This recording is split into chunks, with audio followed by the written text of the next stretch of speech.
Welcome to this special edition of 2K TV. The wait is almost over. We are just days away from 2K Day and the launch of NBA 2K21. And if you can't wait, you can get early access to the NBA 2K21 demo right now. Here's how you get started. The tall buildings of downtown. And with pregame... Guys, I love his honesty. All right, thank you, D.A. Here are the starters for Los Angeles. Paul George is out there with Patrick Beverley. Then it's Marcus Morris. Then it's Ivica Zubac. And it's Leonard in at the 3. And for Boston, Walker and Brown, they're manning the backcourt. Hayward at small forward with Tatum at the 4. And it's Tice in at the pivot spot, manning the middle. It's hauled in by Zubac. Well, you have to give credit to Kemba Walker, who has always found ways to improve his game year after year. Has worked on that shot and tool set enough where he can now be a handful to defend for any guard. Morris looking over the floor. Here's the 3. And the ball goes out of bounds. Last touch by Morris. Celtics ball.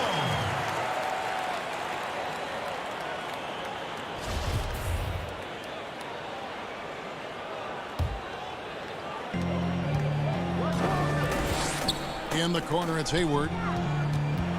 Brown outside. That shot, no good. Right tee that time from Leonard. And with Walker, as he has progressed as a player, you know, Greg, so has his leadership. And Kemba has been a natural leader for so long during his time. When your leader puts in the work that Kemba does, it has to inspire the rest of that roster. Here's Tice. Clippers able to drain the 3. And the rejection by Zubac. Yeah, trying to get going here, but that's an offer for the first 5 here to start the game. Tice passes to Brown. That's tipped. Pass to George. The 3. It's rebounded by Tice. The Celtics have gone 0-5 here to start the game. Let's start for them. Brown finds Tice. The kick out to Walker. Morris against Tatum. Boston, no good that time either. For Los Angeles, they've gone 2 for 4 from the field so far today. Morris, no good. Very dangerous to leave a guy like that open. Lucky break there for the D. Pass to Tatum. Over Morris. Tatum's shot is off. That's the kind of D you need when he's got the ball near the hoop. They were all over it. A superstar summer, Greg, for the Los Angeles Clippers in Kawhi Leonard and in Paul George. Greg, they have 2 elite wings, great defenders in their prime.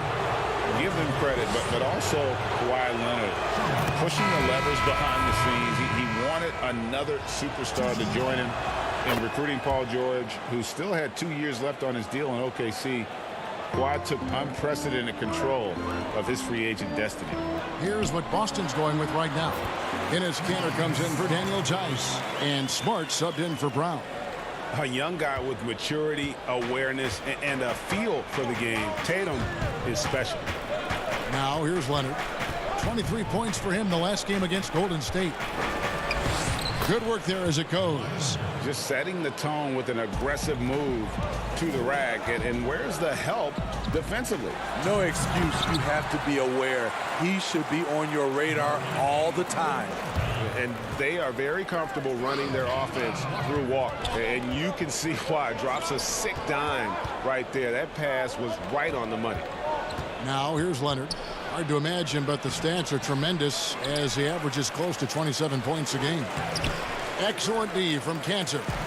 Great defensive effort. Just saved a basket. You know what? This is why you never give up on a play. You don't know what's going to happen. A patient player. Tatum fine with taking what the defense gives him. And here's George for 3. And no good. And the Celtics going the other way now. This game coming after a loss against the Bucks. To the inside. Tatum. That falls. Nice feed that time from Walker. Tatum's got 5. And I like to see this. They're calling his number early, and he's delivering. It makes sense, right? You're trying to get off to a fast start, and he can help with that. And guys, he's not an easy man to stop when he's got the rim in his sights. Never has been, never will be. He is a determined finisher. Here's Smart, and it's sent back by George. That one's all good. Now he's 3 for 5 from the field. They're getting him shots in his spots. That's understanding your personnel. Tatum on the wing. From the arc. It's hauled in by Zubats. Zubats has got his 6th rebound on the night. And right from the start, Kevin, they've been pounding the glass. Most of those 50-50 balls also going their way. It's been a rough quarter for him. Can't seem to find any kind of rhythm. Smart finds Walker. In the corner. Tatum with it. Cantor trying to free himself up. And Tatum with the basket on the assist by Walker. Walker's got 4 assists in the game. Leonard inside. 1 second left. And contact on the shot, so he'll be shooting free throws here. It's going to go on Gordon Hayward. The aggressive approach.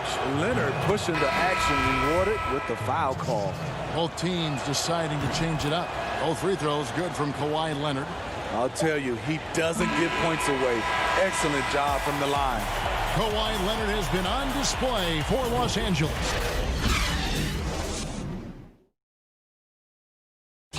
Paul George had that nasty broken leg back in 2014. He describes what inspired him to come back. My inspiration really came from my mother. Well, what a story. George worked hard to get back and is not disappointed in his return. You know, recovering from a devastating injury is never easy, but George's perspective and commitment helped him to overcome it. And hope you've enjoyed the broadcast so far. Halfway through the first half in this one. And before we move on, what do you guys think about what we've seen so far from the Clippers? Yeah, in that first period, they looked to push in transition at every opportunity. That's their mindset. Attack, attack, and attack some more. You're not going to beat them playing soft. Jason Tatum is out there with Williams. Then it's Williams. Then it's Marcus Smart. And it's Wanamaker in at the point. That's the Boston 5. We see it all the time, Smitty. The league doing more to protect the landing zone of shooters, but for some guys, they're using that forward momentum to change that landing spot. What do you think of that? Kevin, this is a great debate because as an offensive guy, I know you see a guy launching, I might change my shot and start to go forward just in case I can get a foul if it doesn't make the shot. This is a tough call to call. It's going to be like the charge block, I think, in some years to come. Oh, and the jam by Williams. What I really love about this kid, you know, Williams he's physical, he's explosive, and yes, he plays above the rim. He just brings that nastiness to the game. And that one's good. Green. Trying to attack the heart of that defense with great teamwork. Boston trailing. He has a chance now to catch up with the 4th member of our crew, Hall of Famer David Aldridge.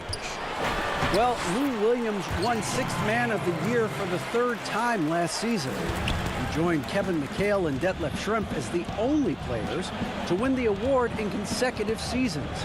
And with the most career points ever scored off the bench, maybe they should just name this award after him. Kevin?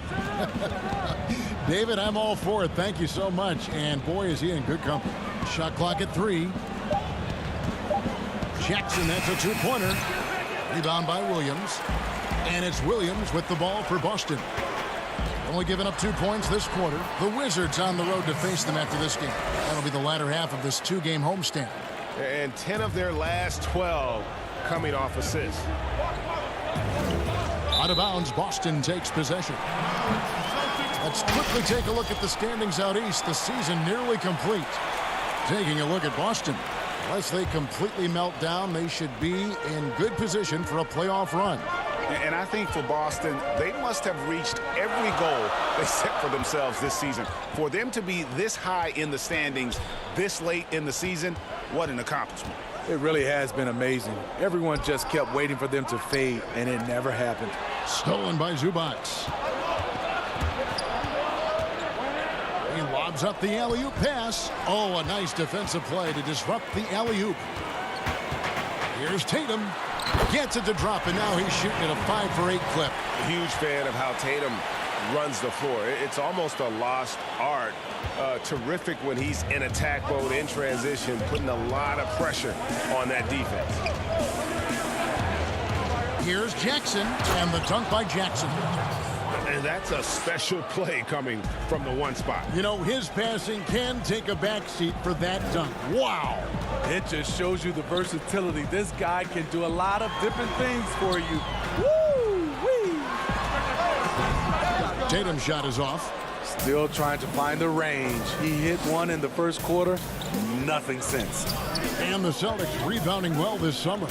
From the loss of Kyrie Irving and Al Horford, Kemba Walker possibly a better fit for this team. And with their young core, understandable that they didn't want to extend Horford out to age 37. A revamped roster, but I think they remain a contender in the East. And he gets the bucket. Tatum's got 6 here in this quarter. Yeah, and I love how strong Tatum is finishing through the contact there. He's shown a real toughness in terms of when he gets in attack mode. The drive by Jackson. They kick it out to Green. A three-pointer off the mark. The Celtics have gotten all but one of their 7 shots in the second quarter to drop. Pretty impressive. Wasted no time on that one. And now it's a 3-point Celtic lead. On the wing, Jackson. Trying to find Green. He's got it now. And the basket is good. Green's got his second bucket of the night. Jermichael Green with the height and the bounce to do some damage inside. Smart finds Williams. Shoots over Zubac. The 9-foot shot. And there are the Celtics with another basket. That's the 10th straight point they've given up in the paint. Jackson looking around. Here's Green with 1 on the clock and some nice defense there to end the quarter. And that's it for the first half of action. What's been a very close. Thanks, Kevin. Here with. Thank you, David. We'll be back after halftime for the start of the second half momentarily. And now, the 2K Sports Halftime Show. Greetings to each and every one of you watching at this very moment. I'm Ernie Johnson, Kenny the Jet Smith. There was no stopping Jason Tatum in the first half. He had 13 points and 2 assists. Kenny, what's your take on Boston so far? Well, there were. And that'll do it for our halftime report. Stay tuned for the second half.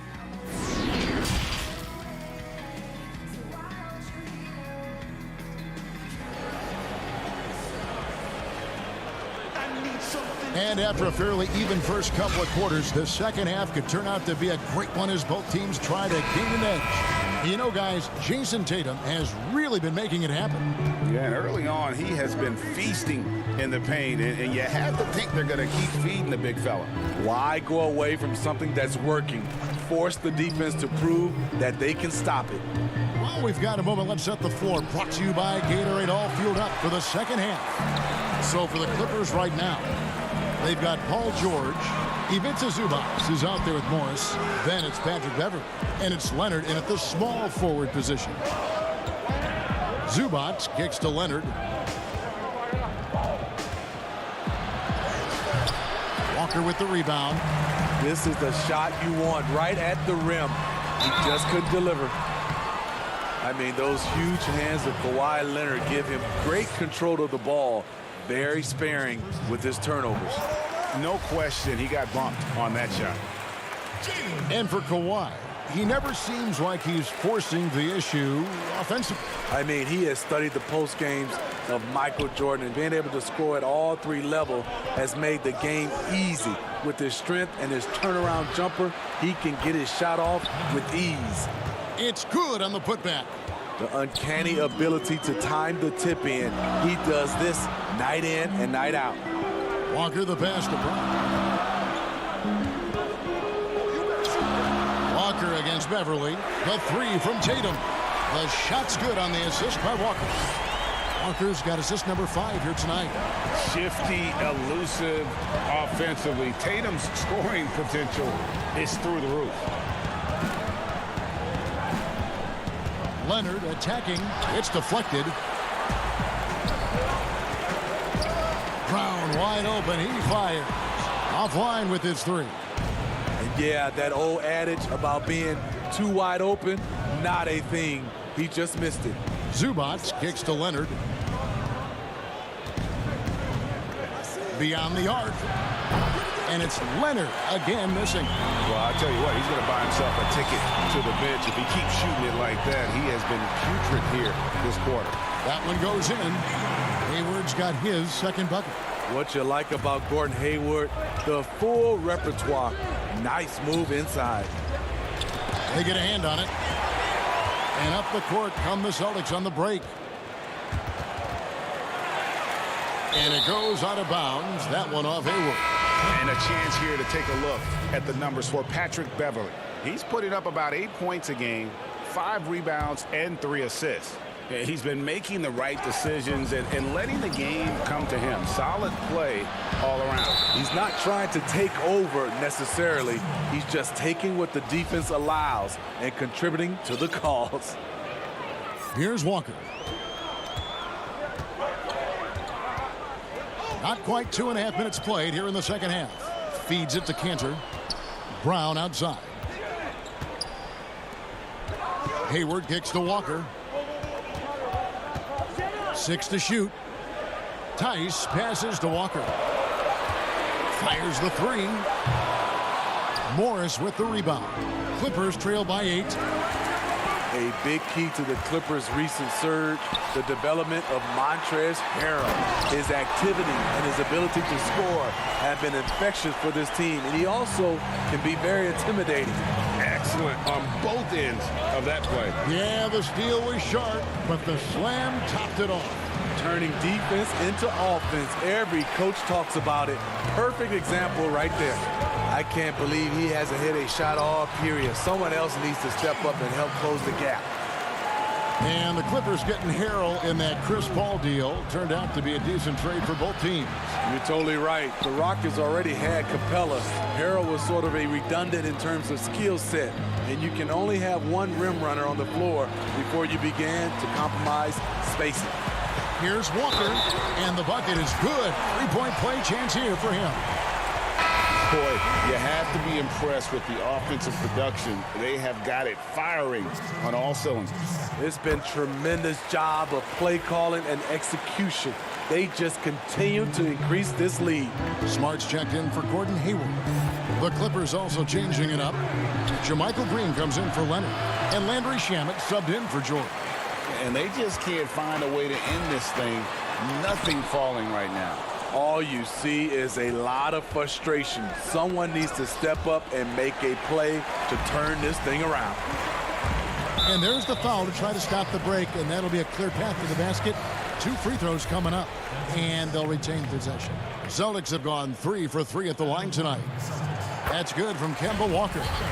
And you always know what you're going to get from Walker from the line. He's been a solid, consistent free throw shooter his entire career. Robert Williams, he's checked in for the Celtics. Jackson, he's checked in for the Clippers. Williams finds Brown. Boston, no good that time either. I'll tell you what, he's been off target all night, and his teammates have had to rally. Now Jackson. He's got 5. 2 free throws coming up, and they call the shooting foul. And with Reggie Jackson at the point, you're going to get more of a score than a playmaker. And that's okay, as long as you plan for that with your system. Reggie Jackson is great at creating for himself, but you like to see him do a little bit more to set up the rest of his team. Brad Wanamaker's checked in for the Celtics. Cantor controls the rebound and puts it back up and in. And the Celtics lead by 18. You know, we talk about it all the time, guys. Those second chance buckets, always the result of that extra effort. Morris kicks to Shamet. Good ball movement here by the Clippers. Green inside the three-point line. He can't get that one to fall. Good work defensively by Smart. There's Brown with the three. Offensive rebound. The shot missing. And so it's the Boston Celtics with an 8. Now let's take a look at our assist of the game presented by State Farm. And how about the floor generalship right here? I mean, showing us why they're always in good hands when he's the man in charge. So many good point guards in this league. So much responsibility comes with that position. That was a smart play. And 1 quarter to go in a game that to this point has not been an evenly fought contest. Smart and Brown outside on the wings. Williams is out there with Enes Kanter. And it's Wanamaker in at the point guard. That's the Boston 5.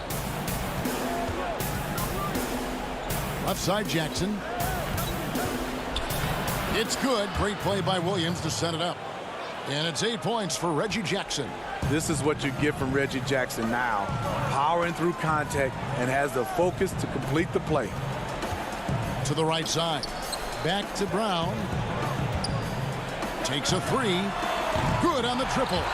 You know, Smitty, every team at some point faces some locker room turmoil. How tough is it to balance team chemistry? You know, it's very tough. Sometimes you have those 1 or 2 player additions that it just changes the dynamic of your team. Sometimes you lose a leader. He might not be the best player. Then a lot of times guys are playing for contracts, and some guys get a little bit upset because they figure they're playing for their individual success versus team. But when you have that right chemistry, it is beautiful. They blow the whistle just as he gets it off. That's 2 points with a chance for another one at the stripe. And some changes here for the Celtics. Daniel Tice is checked in for Enes Kanter. Jason Tatum comes in for Robert Williams. And Gordon Haywards is subbed in for Brad Wanamaker. Kawhi Leonard is checked in for the Clippers. Paul George comes in for Jackson. Smart against Leonard. And for a team schedule that includes 4 games and 5 nights, sports writers have introduced the term schedule losses due to fatigue. I just don't think that's very good, but it's the reality right now. Yeah, it is. And sometimes, Kevin, you know these games, you travel a lot. Your legs are just done, and that's when you have to rely on a total team, play more guys. But it happens. You can't get out of this quicksand. You're going to have those type of losses. The Celtics making a switch here. Walker's checked in. And the Clippers making a change here as well. Patrick Beverly, he's checked in for Williams. Beverly finds George. And the 3 ball is good. I love the patience Beverly has developed with the ball in his hands. Terrific find. Walker the pass to Hayward. And nothing is falling for him right now.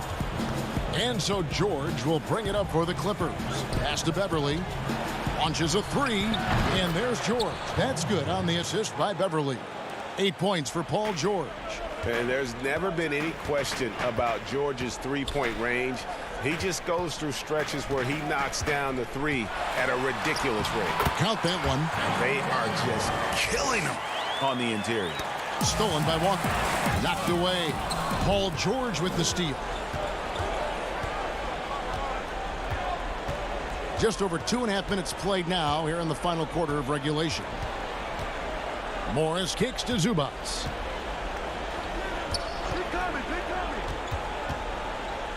Oh, Morris in position. And stolen by Tatum. And Tatum with a clear path to the hoop. And slam dunk by Tatum. An explosive player who has no problem finishing above the rim. Tatum does damage inside. Morris into the lane. Misses the layup. He had him with that pump fake. And his pure defensive effort changed that shot from an easy one to a tough one. And you know, technically, it's a high percentage look. but this is why we play the game. And we're about 3.5 minutes into the fourth quarter. Beverly finds Zubac, and the dunk by Zubac. When Beverly first entered the league, he struggled to read the action in pick and roll. Now it's a different story. And Zubac picks up the foul. That is his first foul of the game. Celtics making a switch here. Smart's checked in. And tonight's battle is going to end with a very clear winner, leaving nothing to chance. Impressive win for the Celtics. What do you think was the deciding factor in this one? I think you have to look at their field goal percentage. They just shot the ball much better than the opponent, and they were getting great looks all game long. And this will now push it to a total of 44 games in the win column on the season. And bragging rights between these teams were on the line today, and they put in some very good work to earn them. And you know, when you look at the huge impact he had, just a monster game for Jason Tatum. Shouldering the load for them all night offensively. He came in focused, ready to go, and he delivered. Smart passes to Tatum. Clock at 6. Walker's shot is off. Here's Beverly. Kept alive. Great positioning on the putback. Oh, great timing. He is one tough customer on that offensive glass. You know, it's like he has a sixth sense of where that rebound is going. Smart kicks to Walker. Smart deciding where to go with it. Misses the 3. Now the Clippers with it. They trail by 14. Good on the bucket. On the heels of this run, you wonder where was this effort earlier on? Well, the question becomes, are they playing that much better now, or has their opponent taken the rest of the night off? Outside, Walker fires from deep. Doesn't get it to drop for him. And so it's Boston easily grabbing this one. All right, David, thank you. And that's going to do it tonight, folks.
Once you pick your jumper, it's time to join the Clippers and test your build in a game against the Milwaukee Bucks. Yes, and it's my player. And getting mentally prepared to compete. You see the focus. And here's a look at some numbers for Morris. And guys, it hasn't been pretty for him in the past 5 games. He's having one of those scoring slumps that all players go through at some point in the season. But I know he hadn't lost his confidence, and I expect this young man to get after it here tonight. A look at Atlanta's opening lineup. Young and Herter make up the backcourt. Hunter at the 3 with Collins at the 4. And it's Capella in at the pivot spot, manning the middle. And for the Clippers, Kawhi Leonard is out there with Marcus Morris. Then it's Paul George. Then it's Patrick Beverley. And it's Zubac in at the center, locking down the middle.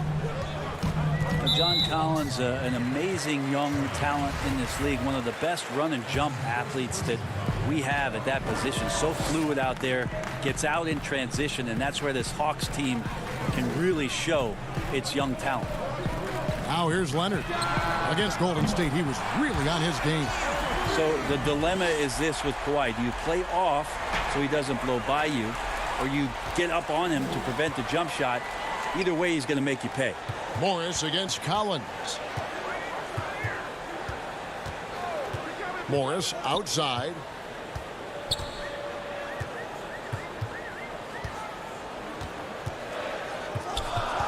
On the clock. Los Angeles needs to get off a shot here. The shot by George, no good.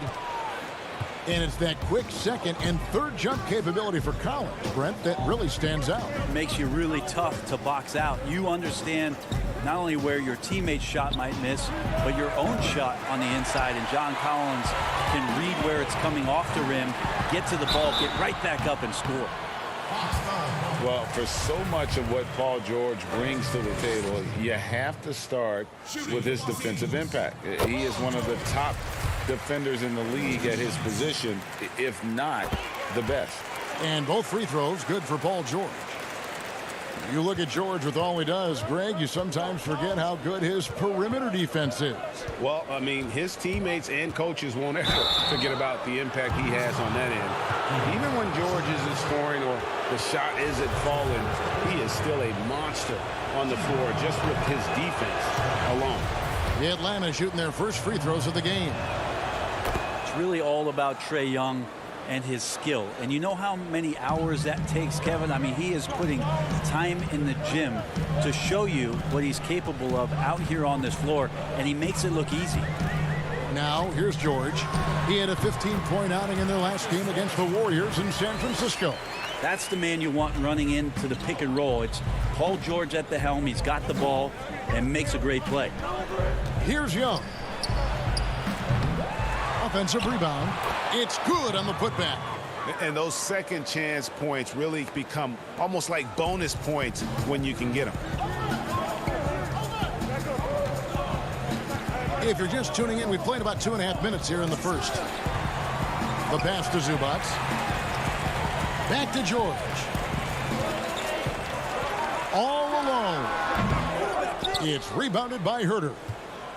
And Brent for Trae Young. Remarkable how his game has grown. Going to be interesting over the next 3 to 5 years what kind of layers Trae Young can add to his game. We know he is a prolific shooter. He's got deep range. He's a good playmaker. But how good does he want to be? We're going to find out how complete he can be. What elevation. He's a smaller but still determined big man. And he likes mixing it up with his impressive vert. And it's George finishing it off. Yeah, Paul George will take those opportunities anytime he can get them. A nice dunk there. Here's Young, coming off 31 points last game. Over Beverley. Young's shot is off. Not sure what the D was doing there. Clearly a breakdown. You can ill afford to give a guy like him that good a look. That's a whistle he did not want to hear. His second foul, and we're not even out of the first quarter. Catching up on the changes for Los Angeles. Green, he's checked in for Zubac. Lou Williams is subbed in for Patrick Beverley. And a switch here also for Atlanta. Reddish, he's checked in for Collins. Just over 3.5 minutes gone here in the first. Young against Williams. And Herter gets it to go. Someone's open. Trae Young scanning and finds him. Williams with the ball. His numbers are looking pretty good. He's got his scoring average up around 18.5 points a game. And they're able to recover. George, no good. The Hawks have gone 4 of 7 from the field, shooting over 50%. Herter out there completing the break on the run. The Los Angeles Clippers come into this one after the win against the Warriors in San Francisco. Shot from 12. Morris. Yep, that one goes. Morris has got his second basket. And here's Young. He'll bring it up for the Hawks. Trailing by 2. Their last encounter was in Atlanta. And the last time they faced this club rebounding was their big advantage. And the dunk by Capella. Trae Young not afraid to make passes like that. Great vision. 8-second difference between the shot clock and the game clock. They kick it out to Green. Unloads. And he drops that one in. Well, that's a needle in a haystack shot right there. You're not going to hit that one all that often. Hawks have gone 6 of 9, shooting it well. In the corner, it's Hunter. Back to Herter.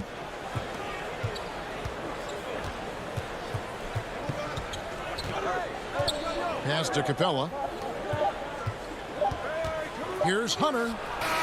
And the last second attempt does not go in for him. And that...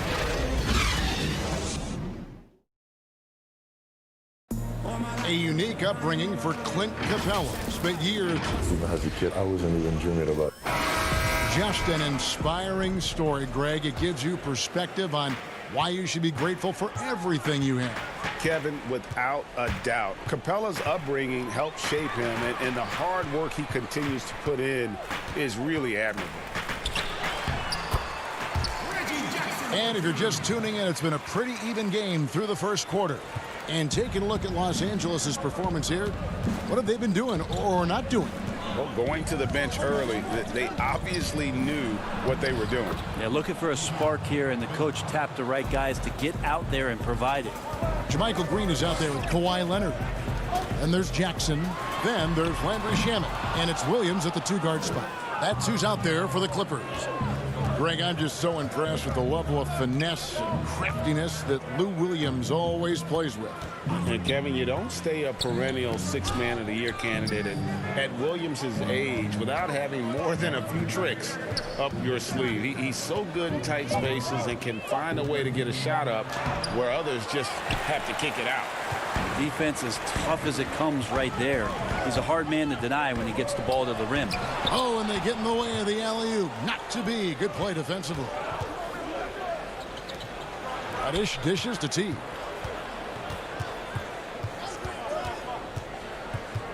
Carter on the wing. Knocks it loose. He kicks to Dedmon. Shoots over Shamet. Shot's good by Dedmon. Dedmon's got his first basket of the night. Well, Dedmon continuing to want to expand his range and show that he's capable from outside the paint. There's Williams. Misses off the left iron. And the pressure he put on that shot forced the miscue. Those are all the little things about effort there. He just gets out there and contests, and that's just enough. Yeah, these defenders just look a bit overmatched, especially inside. Leonard draws the double. Outside Jackson. Outside Williams. From deep three-point range. Vince Carter grabs the miss.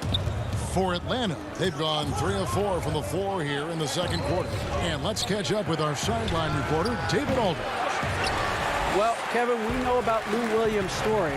The 3-time 6th Man of the Year may be undersized, but he keeps finding angles to score. Williams said, "I can't shoot straight up. I've always played crooked. It's weird, but it's something I've developed, fading away from guys. I have bigger defenders on me, and it's just about creating space." Kevin, even well into his 30s, Lou Will still does it as well as anybody. I would totally agree, David. He is always deadly. Thank you. Talent coming from everywhere these days, Brent, including the developmental league. The G League has done a wonderful job of watching players develop there and then vaulting them up to the big league. And I think last year, Kevin, the numbers were that more than half the players in the NBA had spent some time in the G League. You want to talk about that league coming a long way? What an impact. Massive. Yes. And what you're seeing, too, over the past few years, Kevin, is people doing a great job of using the G League a lot better. Not just experimenting and lab ratting what that team is about, but really well thought out player development and stints for guys on their team rather than just practicing and traveling and sitting and watching games. You're watching guys go play a game in the afternoon and then coming up to the NBA level and participating in an NBA game that night.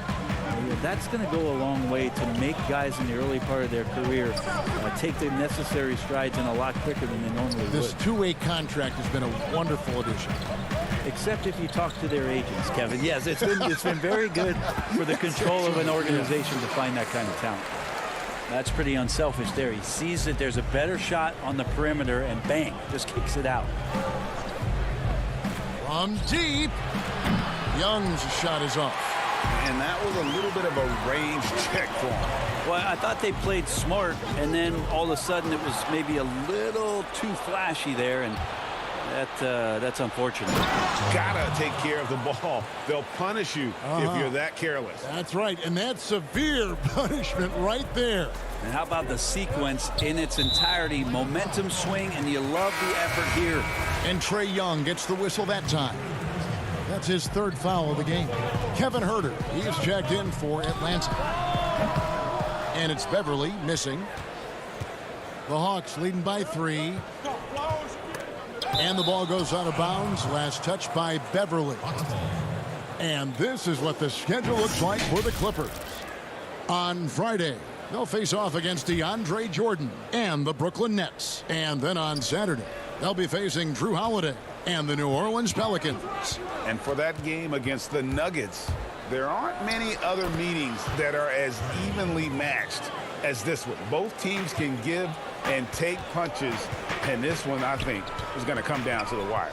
Here's Beverly following the basket by Trae Young. Beverly, the pass to Zubac. Back to Beverly. Right side George. Rebounded by the Hawks. Here's Huerter. He's coming off a 10-point game against New York. Knocks down the 3 ball. Well, we talk about some expanded range. Huerter's got some himself. Out left to the wing. Zubac kicks to Beverly. They need this. Los Angeles with another miss. And the first half is now in the books. All right, David, thank you, and stay with us, folks. We'll be back just after halftime. The 2K Sports Halftime Show. Hey again, everybody. A competitive matchup for Atlanta in the first quarter. Their largest deficit of the period was just... And that's...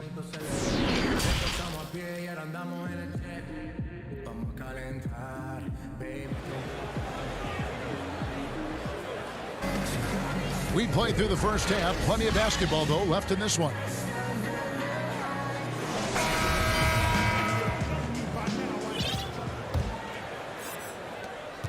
On the court right now for the Hawks. Huerter the 2 with Hunter at the 3. John Collins is out there with Clint Capella. And it's Young in at the 1. George is not settling for low percentage plays right now. He's putting the defense in a really tough position. Atlanta leading by 6. Young outside.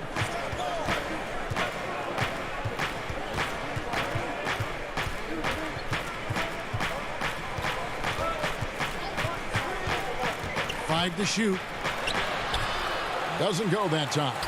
Great D that time from Leonard. And Brent, as you know, there aren't many players that can set a tone for a team, but Patrick Beverly is one of them.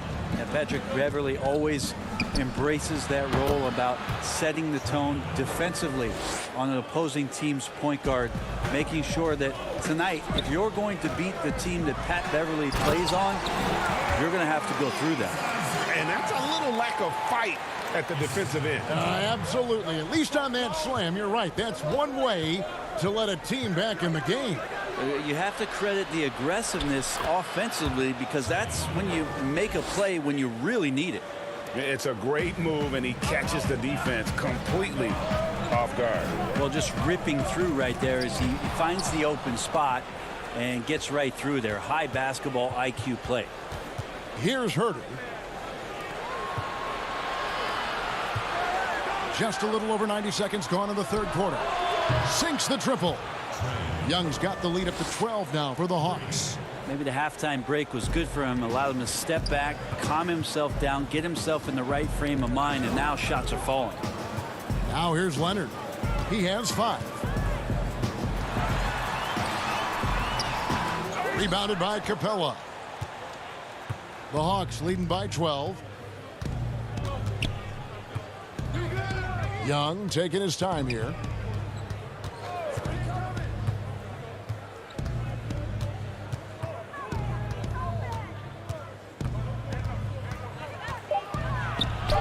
In it goes for the 5th time, and 10 shots for him this game. Wow, has he flipped a switch at halftime. Much more effective here in the second half. Here's George. Offensive struggles continue, missing again. It wouldn't surprise me to see him find his touch and still be a factor. Don't count them out yet. Herter passes to Capella. Young outside. No one near him. Again, the Hawks score. Great to watch Trae Young set plays up on a nightly basis. They need a bucket in a big way here to regain some confidence. And on our sideline, our reporter, David Aldridge. Well, Kevin, tampering is a touchy subject, but it's a word we're hearing more often.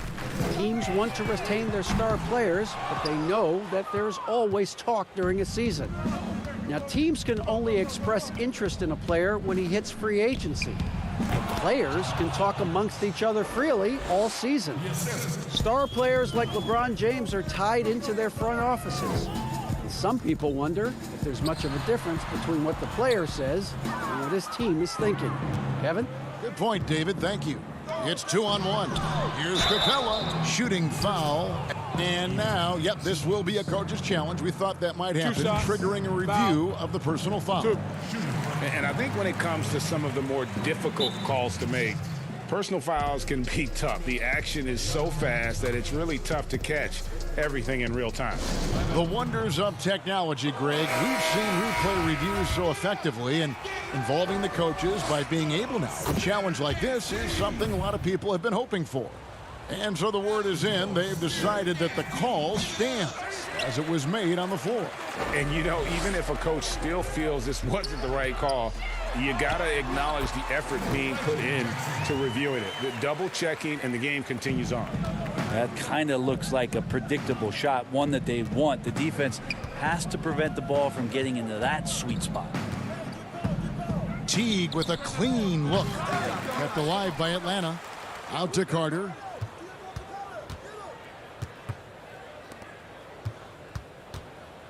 Carter on the wing. Shoots over Shamet. The Hawks again can't hit. Clippers trail by 17. Outside Jackson. Pass to Green. Basket is good. He'll get a chance for one more at the line. Just a much smaller defender on him. He does the exact thing at the right moment. Goes straight to the rim. And he's got his first chance at the line here. And he's at 73% this year at the foul line. Adequate, but not spectacular. Now here's Teague. No points in the game yet for him. Yes, that goes in. And the Hawks lead by 16. And not quite as aggressive from outside as they were in the first half. Sticking to the high percentage shots, playing smart with the lead. 2-second difference between shot clock and game clock. Morris kicks to Green. Morris, no good. Now, here's Dedmon. Teague left side, and that one released in time, but no good. Trae Young, he's feeling it tonight and has been the driving force for Atlanta. That quarter had to take a lot out of him. He racked up 12 points. We'll return shortly. And let's go back to a terrific pass that we're calling tonight our State Farm assist of the game. And I'm glad this was the pick because I love this pass. Such a great dish. That's what I call court vision. Well, a great job with the eyes. And what separates great playmakers, as we know, Greg, is peripheral vision. And we reach the fourth quarter in a game that may be already out of hand. Our fourth quarter action underway, presented by Gatorade. All fueled up and ready to go. Let's reset the lineups. So for the Clippers right now, Marcus Morris is out there with Landry Shamet. Then it's Green. Then it's Williams. And it's Jackson in at the point. Embry's checked in for Carter. Passes it to Jackson. Just 5 on the clock. He dishes it to Green. Over Dedmon. Los Angeles with a fresh shot clock. The edge on the glass is the difference. It's allowed them to build this lead. Hawks passing it around. Here's Fernando. And closing the shot, even with the foul. Now the 2 free throws. Brett, when you look back on all the stars you played against during your career, who was the biggest intimidator? Well, I think about intimidating players, and the first word that comes to mind is Anthony Mason. I know he wasn't a bona fide star player, but right. You know the role that he had for the teams that he played with, and Anthony Mason was a player you did not want to be playing against. During my era, most of the years that I had some successes and minutes on the floor, it was certainly Kevin Garnett. The way that KG approached every game, and you spent many seasons watching him very closely, from year 1 to year 18 or 19, KG came at you every game, every night, with the same kind of zest and excitement to compete. Well put. And the Clippers have possession, following the bucket by the Hawks. And it's Shamet missing. Here's Bembry. He's guarded by Williams. Lets the 3 fly. Fernando, that's good. Fernando's got 5 points in the quarter. And perimeter scoring, I have to imagine it was a topic of discussion at halftime. Maybe trying to find a little bit more space and ball movement to get guys open at the 3-point line. Bembry shot good. Capitalizing on the error, grinding out points, you gotta love it. That's why you can't afford to just turn it over to him, because he's going to do stuff like that to make you pay just right down the throat. And it goes down 2 points. 7 points for Kawhi Leonard.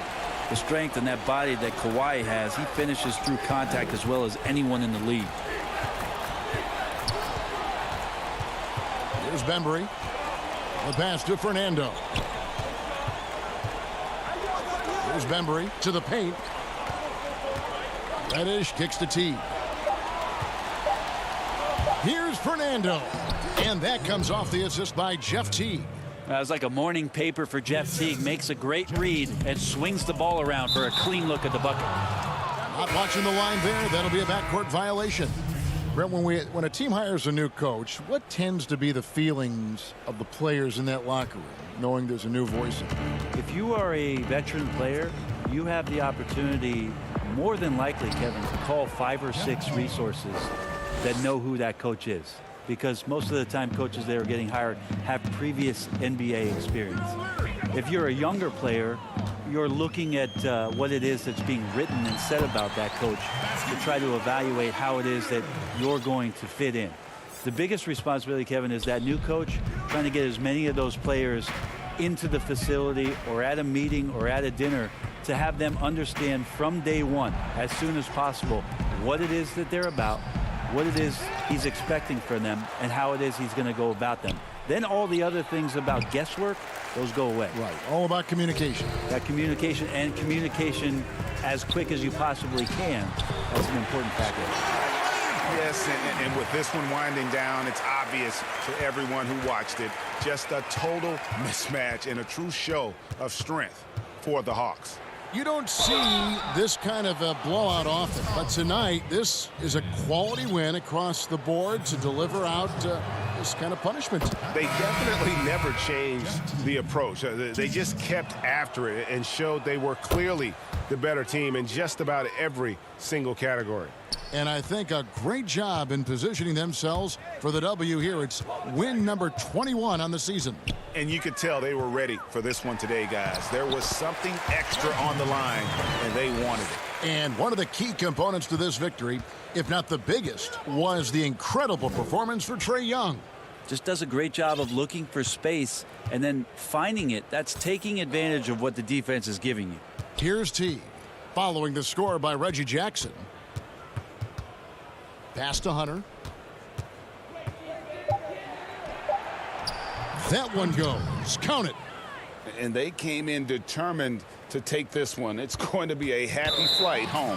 Yeah, when you step into an opposing team's arena and you can play with this type of composure, boy, that food tastes good on the way out of town. And the Hawks making a change here. Young's checked in. Jackson looking it over. 29 seconds left in the game. Patterson passes to Magruder. Back to Patterson. Over Collins. Patterson, that's good. Well, at this point, they're just trying to get back in sync. You want to play a good brand of basketball. Consistency definitely is a key to some of the playoff performing teams, and tonight they just did not find it in this contest. Jackson passes to Mann. Back to Jackson. Out to the right wing. Here's Patterson. Again, the Clippers.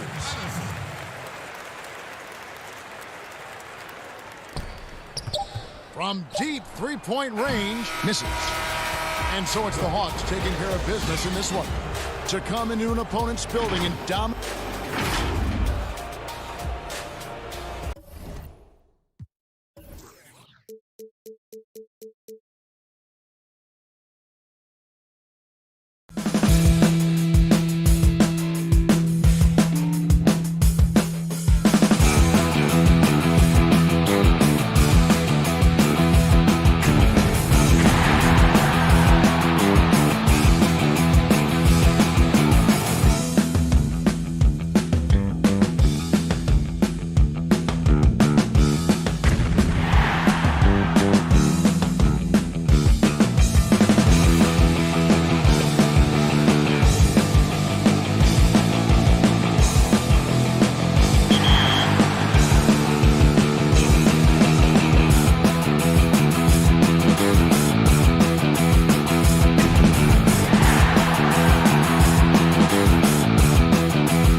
can't wait to get started in the NBA 2K21 demo, get my players started, and of course, all-time Lakers versus all-time Celtics.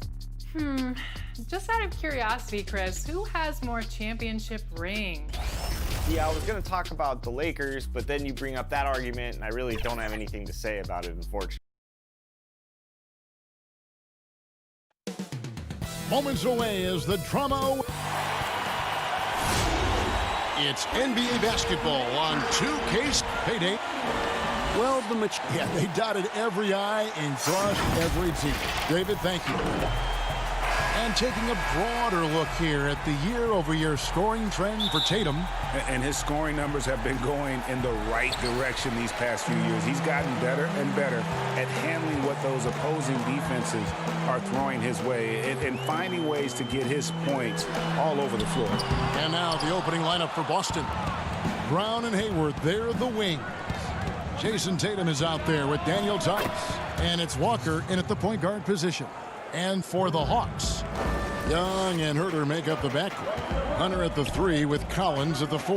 And it's Capella in at the pivot spot manning the middle. And so it's the Celtics getting on the board first. And here's Young from the arc. They get it back. No good. Here's Boston now. It's a 3-point game.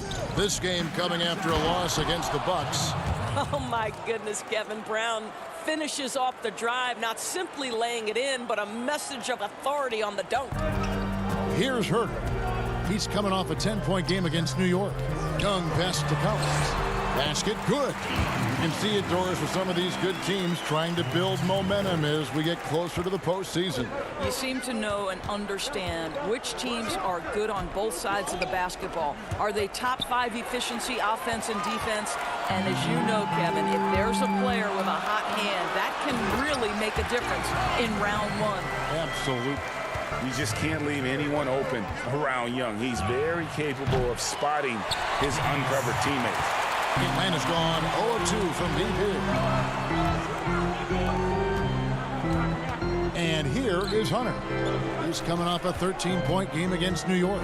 You know what else impressed me? How infectious his tenacity was. Simply a wrecking ball on the boards, collected huge amounts of rebounds. Shots good from Young. And having to respect Young's deep range defensively, hard to close off the lane. Boston's gone 1-2 from long range in the first quarter. And Walker kicks to Tatum. Brown trying to free himself up. Off the mark there with the 3-point shot. For Atlanta, they've gone 50% from the field, hitting 3 of 6 since the opening tip. Here's Collins. Over Tatum. Again, the Hawks good for 2.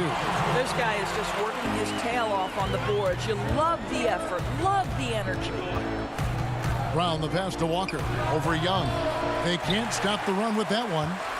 Boy, a miss like that will drive any scorer crazy, especially with the defender giving a cushion. Down low, here's Tice. Rebounded by Capella. I'll tell you, most of the time this guy's going to finish that, but that was tremendous defense that prohibits him from completing the play. Now Young, coming off 31 points last game. Down to 5 on the shot clock. Atlanta needs to get off a shot here. Whoops, there's the 24-second shot clock violation, so they'll turn it over. And the Hawks making a change here. Reddish is checked in, and then for Boston. Enes Kanter comes in for Daniel Tice, and Marcus Smart is subbed in for Gordon Hayward. And Walker kicks to Kanter. Outside, Smart.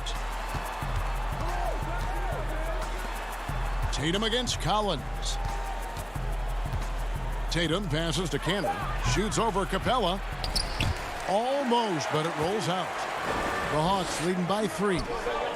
Out of Wake Forest, John Collins quickly emerging as a top-notch scorer. A tremendous finisher, and his range extends out beyond the arc. Here's Brown. After the basket by DeAndre Hunter. Beyond the arc. That one doesn't go. So Atlanta will take it the other way. A tough loss coming against New York in their last game played. There's 57 seconds left in the first quarter. Capella kicks to Hunter.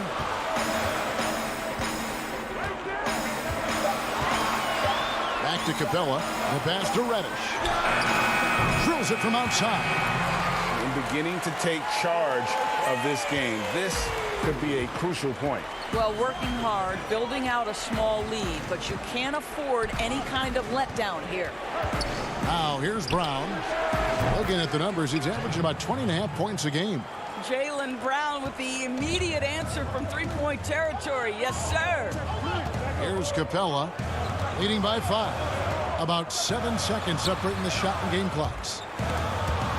Young with the ball. He's picked up by Walker. And they're on the break. Kanter finds Walker over Young. Walker's shot is off.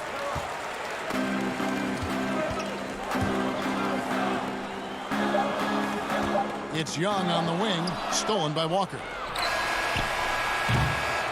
And that does it for the first quarter.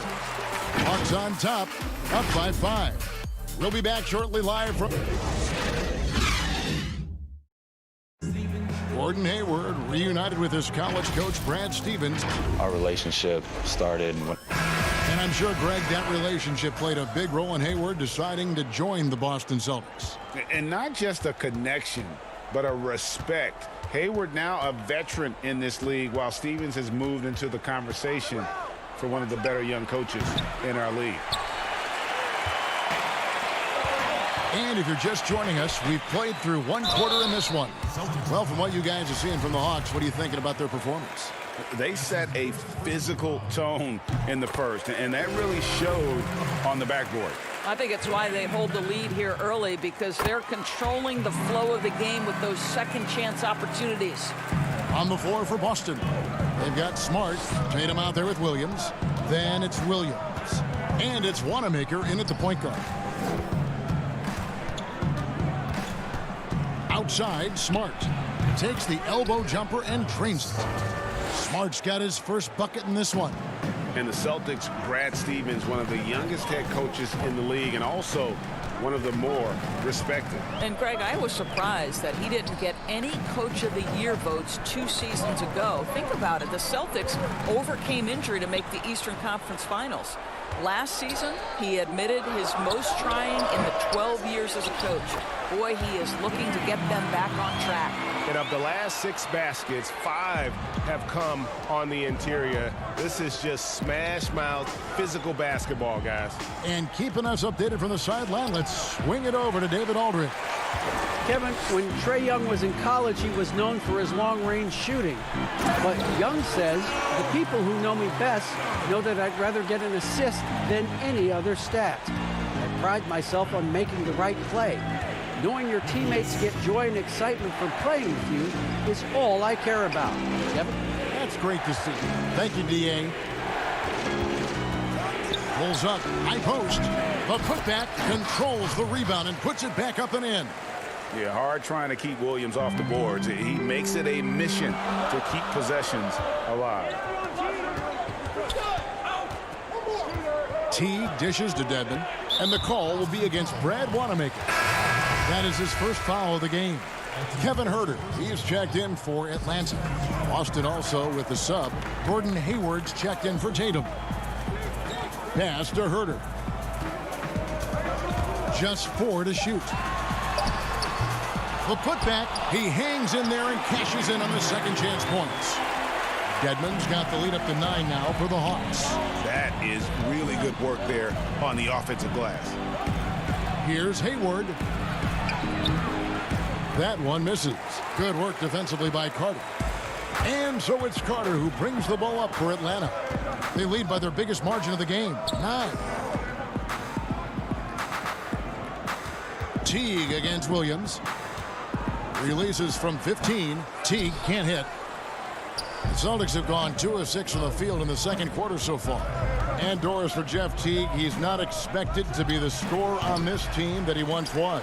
And for Teague, to me, that is a blessing, as he is much better suited as a distributor of the basketball. He's got great vision, he cut down on his turnovers, and therefore his assist numbers increased. Atlanta making a switch here. Reddish is checked in. Then for the Celtics, Daniel Tice is checked in for Robert Williams. And Enes Kanter's subbed in for Williams. And Herter gets it to go. And defensively, guys, they've been unable to shut down the middle. Kanter, the pass to Smart. And here we go. Teague heading to the hoop. And it's slammed in by Teague. That's just exceptional quickness in the open floor. Jeff Teague just lighting the defense up in transition. Celtics passing it around. Took him no time at all on that one. Well, if you offer no resistance defensively, he's going to knock down the three. It's really that simple, guys. Herter passes to Teague. Carter kicks to Teague. Passes it to Dedmon. It's stolen by Tice. Here's Smart. Rebound, Atlanta. Last meeting was in Boston, where they were unable to fight off the Celtics. Yeah, and their last time playing against this club, they fell short. A lot of cheap fouls really plague their starting unit. You know, you try to establish consistent substitution patterns. It helps you stay in a rhythm, and they had to go to their bench much too early. Yeah, I mean, maybe could have tried for a more memorable dunk than that one. And we know he's capable of those memorable ones. Looking at who's out there now for the Hawks. Clint Capella, he's checked in for Dwayne Dedmon. Collins comes in for Carter. Hunter's checked in for Kevin Herter. And Trae Young subbed in for Teague. Brown throws it down. Well, at 6'7", this is a forward Jaylen Brown who handles it well, cuts his way right through the defense. And Young, here we go. It's good. It's his second basket. He's shooting 2 for 4. And since the first quarter, we've seen them ease off on that long-range affair. And frankly, that's probably a good idea. And that's out of bounds. Boston will retain possession. Yeah, simply stated, you have to take care of the basketball, and they don't on that possession. It's stolen by Capella. Now the Hawks moving it the other way. And Reddish with the slam. Quick job of getting up the floor and creating early offense. You don't give the defense any chance to set up. Sometimes you just love an easy look. Young with no one around. That 3 off the mark. Deflects the pass. Now here's Brown. He has 7. Here's the break. Here's Hunter. Goes up and lays it nice and easy. Hunter's got his second basket of the night. Solid in transition. Hunter's eyes light up when he gets a chance. Thanks so much, David, and we'll step away briefly, but get you right back out here for the start of the third quarter after this. It's the 2K Sports Halftime Show. Hey, everybody, welcome to a competitive matchup for Atlanta in the first quarter. At the end of one, they were able to end up with a... And...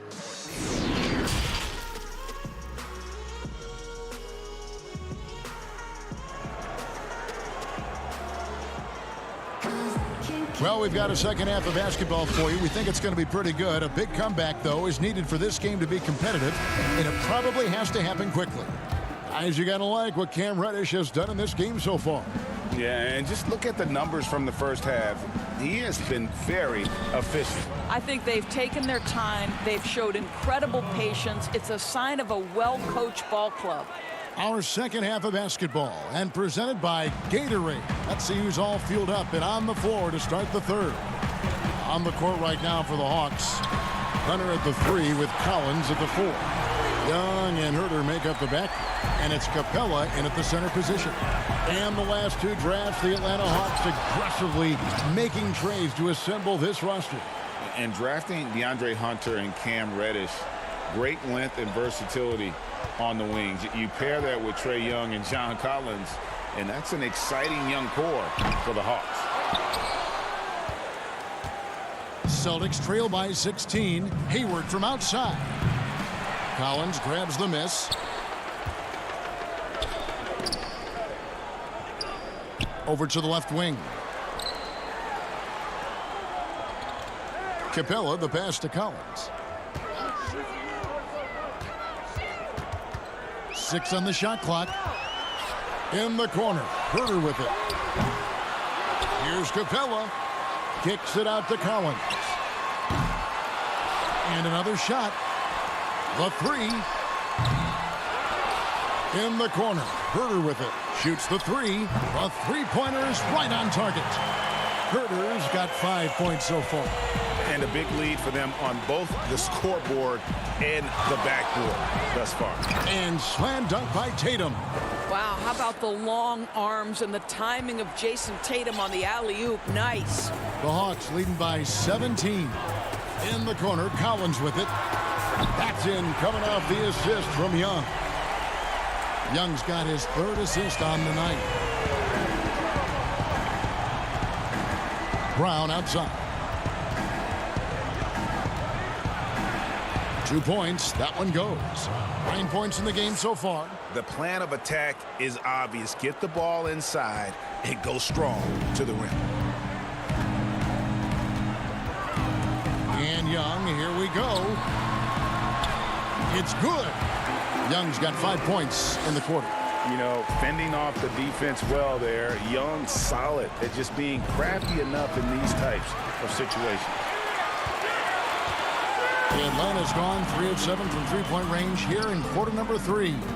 And he may not have gotten the same attention as some of the other picks back in the 2017 draft, Greg, but John Collins out of Wake Forest has been outstanding thus far in his career. Really one of the league's best kept secrets. Tremendous athleticism, also great hands, and just has a knack for moving to the open spot around that rim. And the Hawks with a completely new group on the floor. And a new group in for the Celtics. Williams, he's checked in for Daniel Tice. Williams comes in for Gordon Hayward. Smart's checked in for Brown. And Brad Wanamaker subbed in for Kemba Walker. Atlanta leading by 20. Let's go now to the sideline and catch up with David Aldridge. Hey, Kevin. Well, the Hawks said they were going to be patient when they rebuilt their team, and they were going to do it through the draft, and they've stuck to that script. Now, Trae Young is probably the biggest name, but Atlanta's added a lot of great young talent the last 3 years. There's John Collins, Kevin Herter, and in 2019, the Hawks added 3 more good young players in the draft. DeAndre Hunter, Cam Reddish, and Bruno Fernando. Things are looking up in Atlanta. I would think so, too. On paper, it looks good. We'll see if it materializes. D.A., thank you as always. Teague deciding where to go with it. Williams with the block. Here's Smart. Uses the glass to finish the layups. And they're showing much more focus here in the second half. More effort as well. And their offense starting to show signs of life. And Teague, here we go. And he did everything he could to make that shot as difficult as possible. We call that a great contest. You know this is something he brings to the table, the ability to anchor your defense. Now the Hawks moving it the other way. Carter with the 3. The shot off that time. Celtics trail by 15. The kick out to Williams. Outside, Smart. Nice ball movement by Boston. Here's Wanamaker. Good, and Smart gets the assist. Wanamaker's got 5 now. Oh, Kevin, don't you love how unselfish Marcus Smart is? Sees the open man, whips the pass over in just the right amount of space. Now, here's Reddish. He's guarded by Williams. Pass to Fernando. A 3 ball. Bangs home the trifecta. 5 points in the game. There's 10 seconds left in the third. Fast break here. Here come the Hawks. A nice shot by Teague. And the Hawks lead by 18. And I think that play sort of sums up what we've seen tonight. Just simply being outplayed both sides of the ball. Smart basketball defensively turning into easy points. And as we... Now let's listen into the huddle of Brad Stevens. Games like this, you find out. And there may not be a lot of drama down the stretch as we head into the fourth quarter, but stranger things have happened. On the court for the Celtics, Enes Kanter is out there with Williams. Then there's Jason Tatum. Then there's Smart. And it's Wanamaker in at the point. And the call will be against Brad Wanamaker. That'll be his second foul of the game. Or sometimes what was once considered a negative becomes a positive. For example, tweeners are now looked at as very valuable assets and very versatile assets. Yeah, Kev, no doubt. Like, think about how much the game has changed for players like Draymond Green, who was so integral to the success of the Golden State Warriors. Here was a young guy who was considered at one point coming out of college for the power forward and center spot, too small to play the position. But as the NBA has downsized, as it's gotten smaller and faster, Draymond Green can be as important as any other player on a roster. Shoots from the elbow. That one off the back iron and out. The Hawks leading by 18. Bembry the pass to Young. No good on the three. He needs to look to try to drive inside and get going. That outside shot is simply not there. Inside, Cantor. And the call on the shot that sends him to the line. Now the book, Greg, is the same for Enes Kanter as it's always been. Great score inside, but his defense leaves you wanting. And Kevin, at this point, he is who he is. I mean, for better or worse. Kanter is still a force off the bench to give a team some post presence in their second unit, but not sure he'll ever be a player to build around. Looking at who's out there now for the Hawks. Clint Capella, he's checked in for Dwayne Dedmon. Hunter comes in for Reddish. And Kevin Huerter subbed in for Bembry. Kicks to Hunter. Offside Collins. Here's Huerter. He's covered by Brown. And foul on the shot, so he'll get a chance at the line. They call him Red Velvet. Kevin Huerter, out of the University of Maryland, proved he can stripe it from day one. He's perfect from the line this time. And Greg Huerter, the 19th pick back in 2018, sweet touch and at 6'7". Good size at the shooting guard position. And the Hawks general manager, Travis Schlenk, coming from the Warriors with Trae Young and Kevin Huerter. The Hawks hoping they have a kind of Splash Brothers East. Young taking his time here. And the dunk by Capella. It'd be nice if everybody took as much pride in his rebounding as he does. You know what? Greg, he loves that part of the game, and it shows. Well, but as defenders keep forgetting to box him out, he continues to just make them pay. The Hawks leading by 18. Young outside. Now the pass to Capella. Back to Young. There's the triple. And the dunk by Capella. And able to pad his stats a little bit there on that play, the board and the bucket. And you know, Greg, that'll put him in the good graces of that coaching staff, too. My goodness. Atlanta's gotten off to an 0-for-2 start from downtown here in the fourth quarter. Huerter passes to Young. Back to Huerter. Jacks up a three. It's hauled in by Brown. He is too good a shooter, guys, to be left open like that. The defense just dodged a bullet there. Gets it to go from beyond the arc. Boy, I love seeing Kanter distribute the basketball. If you're open, this guy will find you. Young against Walker.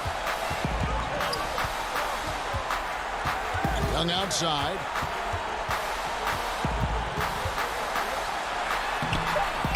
That shot is off. Now Boston takes it the other way. Brown outside. From the arc. Tice. It's good on the putback. And there's no doubt about this one. Playing with a lot of confidence tonight. It's a statement victory for the Hawks. Looking at both these teams, they're great rebounders, and on any given night, you might not know who would have the advantage on the board.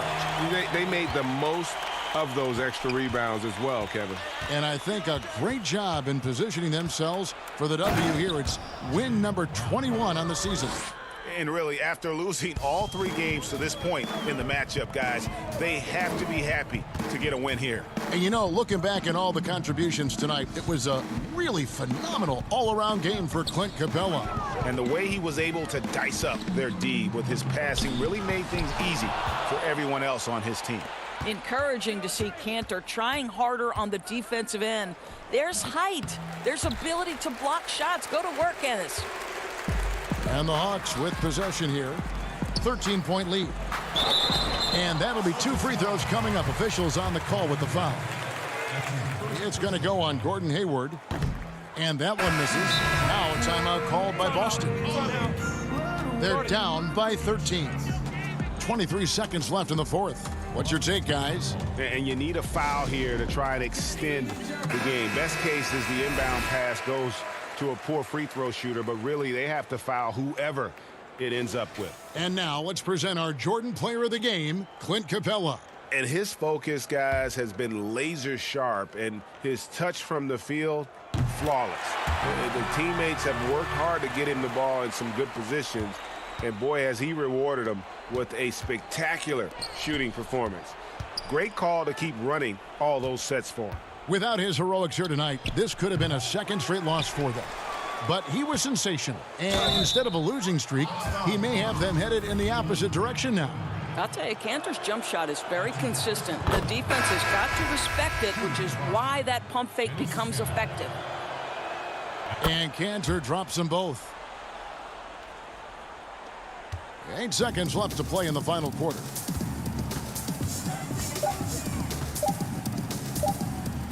From deep, offline. And so Atlanta takes this one by a big margin. Some good moments throughout this one.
the charge in my alley. Ooh, charge to the game like it's credit. Your team crowd need to edit. Yeah, I see face and get it. Hold up, ooh, that's dead. Need a minute, need a plan to revive. Let's get a shot pressing. They say what I say. They got like 20 moves and like 100 problems. I'm James with a step back, throw that shot up on. The Staples Center downtown.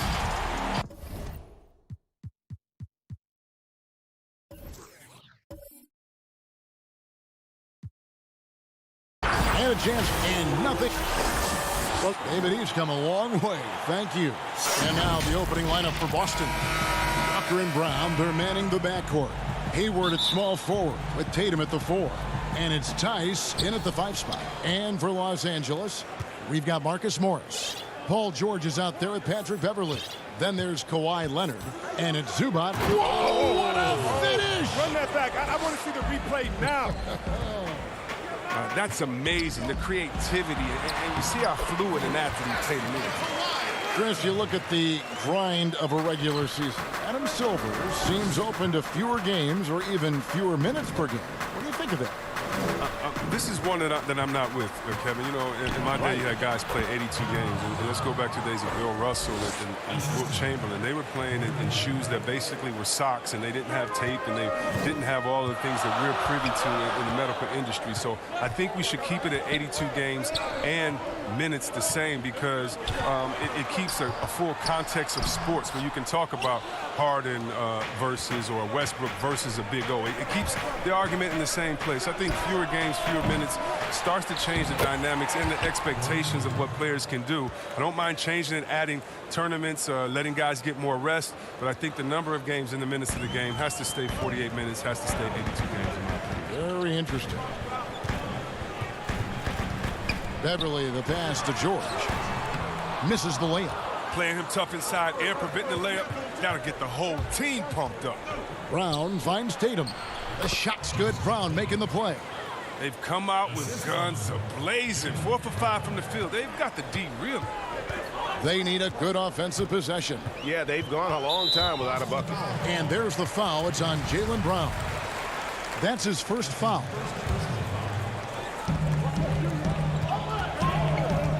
Leonard against Hayward. Leonard, the pass to Beverly, deflected by Walker. Tatum deciding where to go with it. Shot's good by Walker. A nice play, and you can see they're gathering momentum.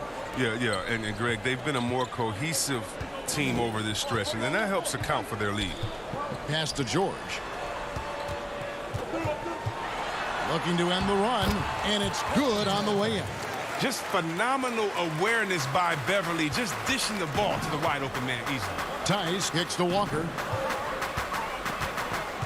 Up top, Brown. Stolen by Beverly. It's stolen by Brown. And slam dunk by Tatum. That's a double whammy, guys. That's right. A great defensive play, then the emphatic dunk. Oh, yeah, bang, bang. An impressive sequence that has them fired up. Green, he's checked in for Zubac. Smart's checked in for the Celtics. And here in the first, approaching 3 minutes played. Walker against Beverly. Outside, Green. Over Tice. Up again, and George able to finish.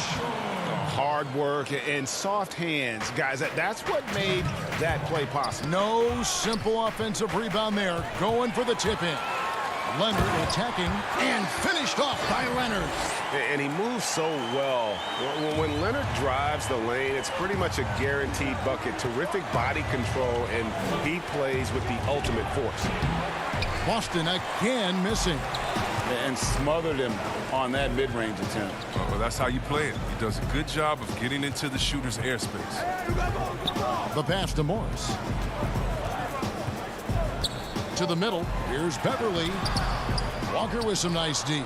Look, they say there are no easy finishes in the NBA, but that should have been easy. Tatum finds Brown. Leonard with the steal. And here we go. Beverly heading to the hoop. And that one drops for him. And the quick feet of Beverly really jetting it down the open court for a high percentage opportunity. So the Celtics called timeout. They're first. Many thought the Raptors or Lakers would land Kawhi, but in the end, he came to the Clippers to write his own legacy. Returning to Southern Cal, where he grew up, was a big part of his decision. The big surprise was how Kawhi was out recruiting other stars behind the scenes to join him with the Clippers. Here's what the Clippers are going with right now. Landry Shamet's checked in for Leonard. Williams comes in for George. And Reggie Jackson subbed in for Patrick Beverly. Here's Smart. The Clippers grab the miss. They come in fresh off a win against the Warriors. Mental toughness on the road. The arena was rocking, but they just got down to business and never let up. The noise didn't really seem to bother them. In fact, it appeared to make them sharper and play harder for each other. He kicks it to Tatum. There's 3 pointers off the mark. 3 seconds separate the shot clock and game clock. Now the Clippers moving it up. Williams is running. You gotta love his hustle, leaving the defense no time to react. And how about then not settling? I mean, instead of being lazy with the shot selection, they go right to the rim. That one drops for him. And they've repeatedly probed inside in the first half, guys, and it's paid off. Rebounded by Smart. And the activity he shows around the rim is why he is such a respected defender. Yeah, you can see why he's established that reputation. Strong understanding of how to defend it. And so, both teams trading buckets as we end the first quarter. Celtics lead by 2. The second quarter coming up right after this break, so don't go anywhere. And some good action in the books as we get back to the game that's been pretty close here so far. And when you consider how the Celtics are doing, guys, what do you think? Well, the offense is clicking, and they seem to have seized the momentum here early on. Yeah, how many coaches say, we want to start fast? Now, let's see if they can maintain that intensity. All fueled up and ready to go. Let's reset the lineups, courtesy of Gatorade, as the second quarter gets going. On the floor for Boston, Williams is out there with Enes Kanter. Then it's Marcus Smart. Then there's Jason Tatum. And it's Wanamaker in at the 1 spot. Zubac is checked in for Morris. And then for Boston, Williams is checked in for Williams. And Gordon Hayward is subbed in for Jason Tatum. Smart passes to Kanter. Back to Williams. The Celtics working the ball around now. The shot's good from Gordon Hayward. Not a go-to shot when Hayward first came into the league. Now he's very comfortable pulling the trigger from there. Williams for 3. A rebound by the Celtics. And we're about a minute into the second quarter of play. Feeds to Kanter. It's stolen by Green. And now here comes Williams leading the break. Shamet with it. Now defended by Hayward. Williams can't hit. Boston leading by 5. And with all their rangy wing defenders, the Celtics are well suited for the modern game. Oh, yeah, they make it tough for opponents to get clean looks on the perimeter, GA, with their defense. I mean, it's a strong defensive team also because of the competitors that they possess. The dish to Jackson. On the wing, Green. Fires for 3. Rebound, Boston. Kanter's got his 4th rebound in this one. Count it. Wanamaker's got his 2nd bucket of the game to go. Aggressive pass on the break, straight up the court so he can get all the way to the bucket. They've been looking out of sync offensively. Yeah, their offense has ground to a standstill. And the dunk by Zubac. Man, way to finish and cut into that lead a little bit. Yeah, but look at the basket, guys, still shaking. Nice shot by Smart. I like Smart being aggressive right time, getting into the lane, using his power and speed to his advantage. That's going to be over and back. Not watching for the line that time. We get a break in the action, so let's take a look at the West and how the teams are stacking up. Taking a look at the Clippers. Right now, they've acquired the 2nd-best record in the conference. And when you look at the Clippers, they're well above the position they were expected to be in at this stage. Now the question becomes, can they keep it up in the playoffs? I think they can, Greg. One thing's for sure, they're about to find out that regular season pressure is no match for the playoff pressure. And it just seems that every pass they make is leading to a score. Just great ball movement. Now, here's Shamet. Tight defense on him. Outside Jackson. George against Hayward. George, no good. A slight rebound advantage for them. One more column in their favor, and it's all adding up. What an athletic play from Brown, showing off his man hops on these chains. You talk about players that have transformed their bodies in the NBA. How about Gordon Hayward? Has added muscle every year while maintaining that speed and agility. Here's what the Clippers are going with right now. Marcus Morris comes in for Landry Shamet. And it's Patrick Beverley in for Reggie Jackson. And a new group in for the Celtics. Daniel Tice is checked in for Cantor. Williams comes in for Williams. Tatum, he's checked in for Gordon Hayward. And Walker subbed in for Brad Wanamaker. You gotta love how Brown finishes strong, driving fast and hard to the cup for the rim-rocking Shazam. You know, Greg, when he came into the league, Hayward looked so young. You almost don't recognize him now. I mean, the suit of armor from his time in the weight room and the hair looking sharp to match. Oh, Morris in position. The shot misses. Excellent D there from Williams. Brown outside. And Brown throws it down. That is prime-time point guard play. A sensational find by Walker to set up the easy one. A three from Morris. Rebound Boston. Their last encounter was in Boston. Yeah, and they picked up the win in their last game against this club, and really it was a parade to the free throw line. Well, it tells you a lot about who's the more aggressive team. I mean, they should have that same exact attitude tonight. Leonard attacking, and Kawhi Leonard with the slam. Oh, that's a major league throwdown. Keeps a tight grip on that rim, too, after the finish. Walker against Beverley. The 11-footer, and it's Boston with another. And they are attacking the rim and getting great results. Morris finds George. To the paint, takes the 13-footer. That one a little long. The edge on the glass is the difference. It's allowed them to build this lead. Tatum's shot is off. Their movement is good, and they get the ball into the right hand. Now, usually he drops those in between jumpers. And so it's the Boston Celtics sitting with a comfortable lead up by 14. Their defense has been terrific in this game. And now let's catch up with David Aldridge, who's standing by from...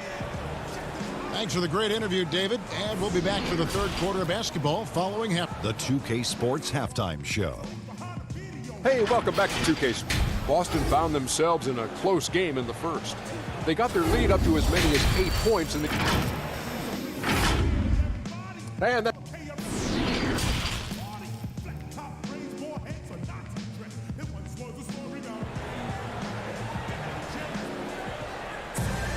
And with the second half upon us, we'll find out if this game becomes the route that it's threatening to be. You look at Jaylen Brown, what a contribution. Man, he's been running wild on them through that first half. Absolute dynamite on offense. And as they can't slow him down, you know what you do? Keep feeding them and feeding them and feeding them. This is the right game plan. Patrick Beverley out there with Paul George. Then there's Kawhi Leonard. Then it's Ivica Zubac. And it's Morris in at the power forward. That's the 5 to begin the second half for Doc Rivers. And there's the foul. It's on Jaylen Brown. That's foul number 2 for him. Some great ball handling in this game. Chris, we see it all the time. Of all of them, whose crossover impresses you the most right now? Oh, right now, okay. Man, you got to go out to wherever Kyrie Irving is. And first of all, his handles are great handle, right? Oh, his handles are sick. Don't forget about Curry, because Curry can shoot so well. Sometimes we sleep on his handles. And John Wall with the speed, there's no way you can stop John Wall coming full speed at you. He can cross you over left and right or right without even blinking, and you'll just be standing still, stuck, not even realizing he laid the ball up past you already. Moving it around, 8 of their last 10 coming off assists. Here's Leonard. No good on that one, and it's Boston the other way. And with the success they've had rebounding the basketball, they're right where you'd expect them to be, firmly in the driver's seat. And 10 of their last 12 coming off assists. And Beverly kicks to Morris. The quick look, no good that time. And here's Brown. He'll bring it up for Boston. 18 points separating the teams. That's the biggest lead of the game. And their balanced effort at both ends has hushed this crowd. No, because it's gone dead silent in this arena. What a fantastic performance here on the road. And they start the second half with 3 straight misses. And the rejection by Leonard. And a sensational individual defender. Leonard will lock you down. Rejections are just part of the package he brings on the defensive end. Unwilling to let up even for a moment. That's his killer instinct, just fanning the flames. Oh, yeah, and that's what you love about him. He shows no mercy, even with a comfortable lead. They needed that. I mean, they were getting a little tense after starting the half 0 for 3. Time called here. The Celtics decide to talk it over. And Los Angeles with some changes. Landry Shamet's checked in for Zubats. Williams comes in for George. And it's Jackson in for Patrick Beverly. And a new group in for the Celtics. Cantor checked in for Daniel Tice. Robert Williams comes in for Tatum. Smart's checked in for Brown. And Brad Wanamaker subbed in for Walker. Cantor over in the corner, Williams. Cantor trying to free himself up. Boston, no good that time either. Clippers trail by 20. Here's Leonard, and he banks in the layup. Leonard's got 8. His shooting has been a bright spot for them. Otherwise, they've struggled as a whole. In the corner, Smart with it. Shoots. Morris with the rebound. Even when the D is playing off of him, the mid-range jumper shouldn't be the shot they're missing. Oh, just a picture-perfect alley-oop. You gotta love that one, Kevin. A little surprised, Greg. He didn't go for the big slam, but it works just the same. It's good. That's 7 points for Marcus Smart. Well, we've seen that movie a few times, haven't we? An easy bucket in the paint. Williams against Smart. Right side Jackson. Morris passes to Williams. Just 5 on the clock. Here's Leonard. And again, the Clippers good for 2. 1:44 left to play in the third. Williams passes to Wanamaker. Back to Williams. Here's Wanamaker. He's covered by Leonard. Here's Wanamaker. Looking at his numbers, he's averaging about 6.5 points a game. Passes it to Leonard. And the soft-spoken Leonard is now an elite talent in this league, an athletic forward who leads by example. And he's got his first free throw of the game. An 89% free throw shooter puts him right there among the league's best from the line. Green, he's checked in for the Clippers. And a change for the Celtics. Williams, he's checked in for Cantor.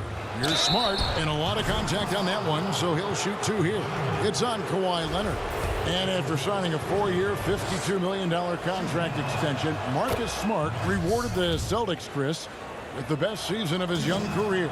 Yeah, his best shooting percentages by far. I mean, add in his continued progress as a playmaker. Don't forget he's the man on the defensive end. I think that's money well spent for Boston. The inbound play works to perfection. You got to love to get those quick hitters. It's Williams with the drive, and he finishes nicely on the layup. I love the ball movement there. He put that on a silver platter. Just served him up.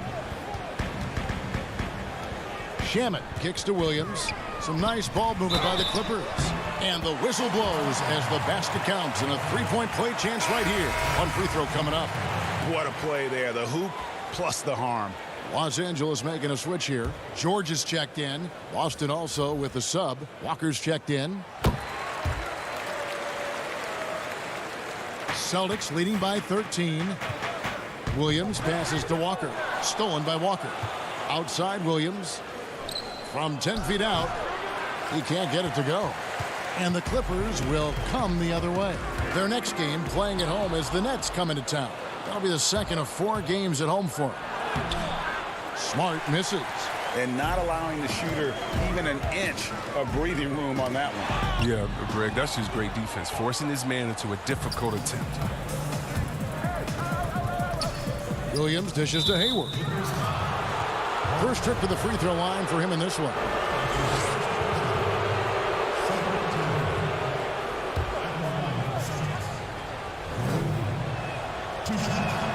And he knocks down the first one. Well, he was just a skinny kid coming out of college. Hayward's gotten much stronger and much better in a short period of time. So, for the Clippers, Zubac is checked in for Landry Shamet. And it's Patrick Beverley in for Reggie Jackson. The Celtics also changing it up. Daniel Tice is checked in for Robert Williams. Jason Tatum comes in for Williams. And Jaylen Brown subbed in for Marcus Smart. Wow, he's just incredible at understanding the game. Hayward is so good at making the defense pay for leaving guys open. And obviously his momentum from the last game has carried over here tonight. Yeah, that's why he's hot. He's playing with a lot of confidence. That's why they're going to him with such consistency. And so it's Boston with a 14-point lead as we bring the quarter to a close. They've been putting on a clinic in the paint. Shots are falling with regularity, and they are pounding it down low. And now let's go back to a play from earlier as we show you our State Farm assist of the game. And the winner today, the big fella here with the sweetest of dimes. What a plus it is to have a post player who's got this ability to find. It makes it a tough play to defend because you also have to guard against him taking it himself. And there have been two very different performances from these teams today as we get going in quarter number 4. And a look at the 5 for the Celtics to start the fourth quarter. Hayward at small forward with Tatum at the 4. Walker and Brown, they're manning the backcourt. And it's Tice in at the 5. Well, a careless foul. And here we go. Coach's challenge happening right now. This one in regards to the personal foul. Seeing if that was the right call. And I think when it comes to some of the more difficult calls to make, personal fouls can be tough. The action is so fast that it's really tough to catch everything in real time. The wonders of technology, Greg. We've seen replay reviews so effectively, and involving the coaches by being able now to challenge like this is something a lot of people have been hoping for. And the announcement on the review is that the foul was called in error. So they have determined, Greg, to overrule the original call. And guys, this is what it's all about, getting the call right. And I think in this case, the video review showed that while it was a tough call to make on the floor, they got it right with the review. I love the spirit he's shown tonight, particularly on the offensive end. And he's gotten to his spots and capitalized. He just needs a little more help from his teammates. Time called here. The Celtics decide to talk it over. Chris, are there specific types of plays where you feel the whistle gets blown maybe a little too often and a little too early? Well, sometimes for a guard, when he's defending the guard and the pick and roll comes and he fights through that pick, and as a guard, offensive player, I can stop and let you bump into me and shoot the ball. I think the refs just have to be smart with it. Sometimes it's a foul, but every time it's not, just because of the situation or the flop. And also, you just don't want players to be bailed out when the defender is in a good position. But that's what makes the game so great, is the fact that as an offensive player, you got to try to manipulate and find out where you can sneak yourself in the gray areas of the rules. And as a defensive player, how can you use your skill, your will, and then your IQ not to get caught with your hand in the cookie jar? All right, let's catch up with our sideline reporter, David Aldridge. Well, I was able to listen in on what Brad Stevens had to say to his team. His demeanor was not one of a coach whose team was well ahead. He said this is the time to turn up the heat, make one final push, and try to close out strong. We'll see if they were listening, guys. Okay, David, much appreciated. Williams passes to Leonard. Walker against Williams, and Morris throws it down. And that's why you love Morris, because he is just a total team player. Not only an extraordinary screener, but a superb roller as well. Here's Tatum. That one's off, still out of sync. And stolen by Tatum. And he takes the fantastic lead pass up strong for the slam. That's a double whammy, guys. That's right. A great defensive play, then the emphatic stuff. Oh, yeah, bang, bang. An impressive sequence that has them fired up. The shot by George, no good. Oh, man, as good of a shooter as he is, it drives him crazy to miss a wide-open three like that. And it's Walker penetrating. All sorts of time. The basket good off the assist from Hayward. Hayward's got his 4th assist in this one. Well, the shooter of Walker's caliber, I mean, you can't allow him to shoot with his feet set. George finds Zubac. That's in, and the Celtic lead is cut down now to just 9 in the bucket from Paul George. And they found the touch from the field here in the second half. It was a struggle in that first. Williams dishes to Leonard. And there's the call on Gordon Hayward. That's his first foul. Jackson, he's checked in for Williams. Austin also with the sub. Smart's checked in. To the inside. Leonard on the wing. Defended by Hayward. Morris kicks to George. Just 5 to shoot. Leonard, no good. Shot missing. So the Celtics will take it the other way. 22 is their biggest lead. Smart. Pass to Walker.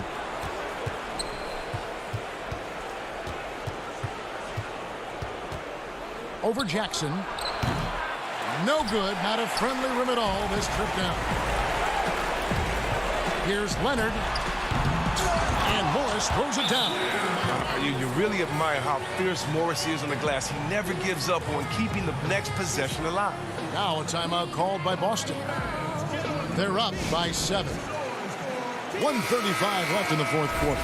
A chance now to recognize our Jordan player of the game, Jaylen Brown. And the way he's made his mark with his work inside, he's just been a slasher tonight. Always moving, getting to the basket at will, and just seemingly taking advantage of a D that was reluctant to get in his way. There must be something about playing in a hostile environment that drives it. He is really fed off that. And that's why you never stop working in the paint at either end of the floor. Everly for 3. And Boston with the rebound. Hayward's got 4 rebounds now tonight. And Zubac picks up the foul. That is his first foul of the game. Here's Tice. In the corner, Smart with it. Nice ball movement by Boston. Here's Tatum. Zubac trying to break loose. And there's the bucket from Tatum. And now it's an 11-point Celtic lead. Pass to Beverly. And stolen by Hayward. Guys, I think this is a game they have to feel good about as we wind through the final moments here in what looks to be a solid win for the Celtics. Not only did they shoot the ball better, but they had more assists. Yeah, I thought the passing in terms of finding the open man gave them the higher percentage shots. The ball movement was key for the win. And this will now push it to a total of 44 games in the win column on the season. And you can tell they were ready for this one today, guys. There was something extra on the line, and they wanted it. And as one might have guessed coming into this game, it was indeed another big game tonight for Jason Tatum. Well, he had a hand in just about everything they did tonight. I mean, he just didn't take a single possession off on either end. He was the complete package. And credit the whole team. It was a focused, concerted effort to put this one away. Yeah, I love how they play for one another out there. No signs of selfishness. They're just a total team effort. Here's Leonard. And foul on the shot. He'll shoot 2 at the free throw line. Yeah, the defender all over him. And the first one at the line is good. Kawhi Leonard at the line for 2. Leonard hits them both. 6 seconds left in the 4th quarter of this one. From deep three-point range, and the miss. And so it's Boston easily grabbing this one. All right, David, great job. Thanks so much. And that about wraps it up for Chris Webber.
We've been talking so much NBA 2K21, but we wanted to stop and take a moment to thank you guys for tuning in and joining us for 45 episodes in NBA 2K20. We've had so much fun connecting with you all over this past season.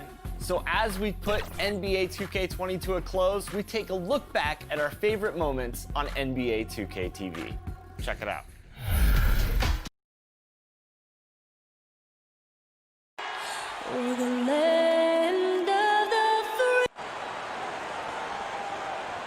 Thanks for joining us here on 2K Sports for NDA. Great DA, thanks. And a quick look here at some of the numbers for Morris. And guys, it hasn't been pretty for him in the past 5 games. He's having one of those scoring slumps that all players go through at some point in the season. But I know he hadn't lost his confidence, and I expect this young man to get after it here tonight. Here are the starters for Los Angeles. Paul George is out there with Patrick Beverley. Then it's Marcus Morris. Then it's Ivica Zubac. And it's Leonard in at the 3. And for the Hawks, Hunter at the 3 with Collins at the 4. Young and Herter make up the backcourt. And it's Capella in at the 5 spot. Well, Ivica Zubac may not block a lot of shots, but Smitty, he is still a solid defender. What Zubac does is a great job of challenging players at the rim and provides great help from the weak side. He does rack up a lot of defensive fouls, but hopefully that decreases with time. And the basket is good. Got it to go through on the contact, so a free throw coming up. A great opportunity for a three-point play. The Clippers shooting their first free throw tonight.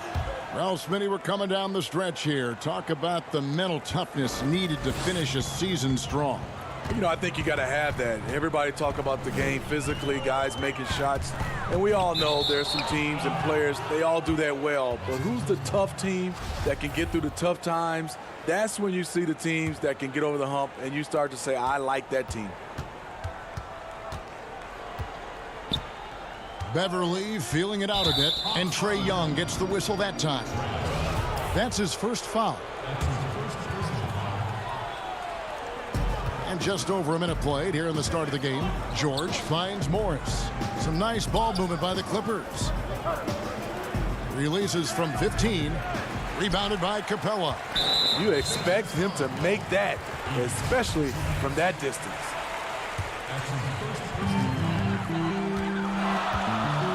And here's Young. He's coming off a 31-point game against New York. And some of the passes he threaded through the defense were just incredible.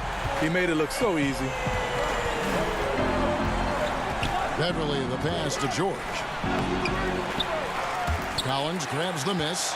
I'll tell you what, I think he thought that was going in. I sure did. Stolen by Zubac. Here's George. There's the pass to Morris. And the rejection by Collins. Excellent feel and timing. Collins does a good job of protecting the rim. Outside Leonard. 4 on the clock. Over Hunter. Leonard no luck. And they're 1 of 5 to start this game. Just really haven't gotten into a flow offensively. Stolen by Zubac. Leonard against Capella. Leonard looking over the floor. And Capella sends it back. First quarter of ball, almost 2.5 minutes in. And they take the lead. And how about the awareness Hunter possesses? Understands when one of his guys has an opportunity. And here's George for 3. Los Angeles with another miss. For Atlanta, they've gone 2 of 3 here to start out the game. Young against Zubac. Now, here is Young, and the points coming for him in big bunches. His average stands at just about 29.5 points a game. Here's George. That's good, and it's Leonard with the assist. George has got 5 points so far. It's amazing everything Leonard gives you, including the eyes to find the open man. Young drives in. Here's Capella. Kicks it out to Collins. From deep. A putback. Great positioning on the putback. Oh, a nice tip in to salvage the points from that missed shot. And those second chance points can add up. Now, here is George. He has 5. Outside Leonard. Feeds to Beverly. And too much time in the lane. They get called for the 3-second violation. We get a break in the action, so let's take a look at the West and how the teams are stacking up. You take a look at Los Angeles. They're second in the conference and looking to finish strong heading into the playoffs. And when you look at the Clippers, they must have reached every goal they set for themselves this season. For them to be this high in the standings this late in the season, what an accomplishment. It really has been amazing. Everyone just kept waiting for them to fade, and it never happened. Oh, Morris in position. Unable to get that one. And what should have been a simple pass and finish ends up in a missed opportunity on that alley-oop attempt. It started off looking good, but the timing was just a little off, and sometimes that's all it takes. Collins passes to Herter. Clock at 4. Knocked loose. Paul George with the steal. And here we go with Morris running it up the court. And Morris throws it down. And you see Morris aware of his surroundings, getting a good jump down court. Here's Young. Outside Collins. They get it back. Controls the rebound and puts it back up and in. Oh, what terrific hustle. He's got a nose for the rebound. Craig, he's ferocious when the ball goes up. Back to George. And he drops in the layup off the glass. George has got his 3rd basket of the night. Some guys just understand how to generate points. He's one of them. Tie game in Atlanta.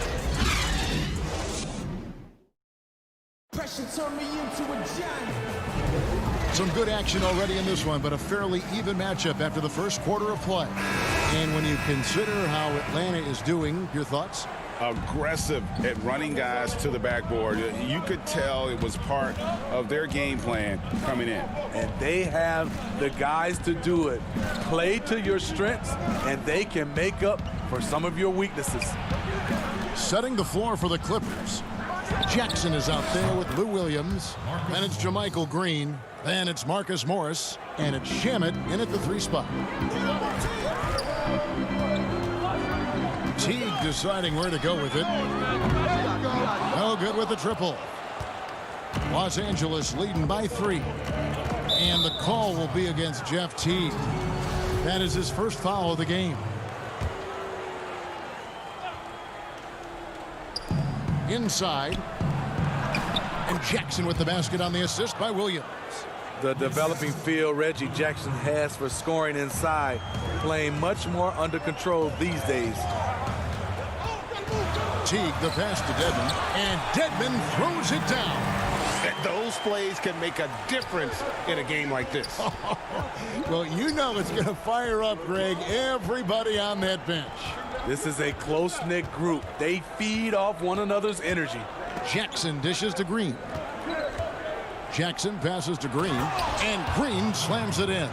That's the leadership they're looking for from Jackson. Staying patient, surveying the court, locates the open man. And for a long time, JaMychal Green was mostly an energy player. But he's expanded his game lately. Worked on developing an outside shot. He can drop a few threes from the power forward spot now, Kevin. He still has a high motor. You love the activity around the rim. Smitty, here's an interesting question. Over the next 5 years, which player wins the most MVPs? You know, I think it's Giannis. He's looking like the favorite right now because the way he's playing, he has a possibility to win the MVP now. And then I think also because of his age, he's the one guy. And also Anthony Davis could catch Giannis. He has that type of talent. And a guy who's bounced around the league a little. Surprising given that Morris is a solid shooter and a pretty good defender in rebounding. Here's Fernando to the wing right side.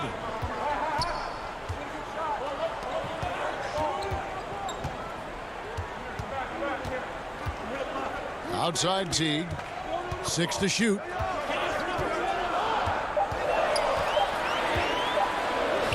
He's now 1 for 2 with that bucket. And Teague is just so calm and collected when he gets near the rim. And here's Green. He'll bring it up for Los Angeles. It's a 5-point game. Their next game, playing at home, as the Nets come into town. They start a 3-game homestand with that game. Jackson kicks to Shamet. And good that time. Shamet's got his first bucket of the night. And there's a pattern starting to take shape here. They're working it inside and getting good shots from close range. Teague against Jackson. Teague left side.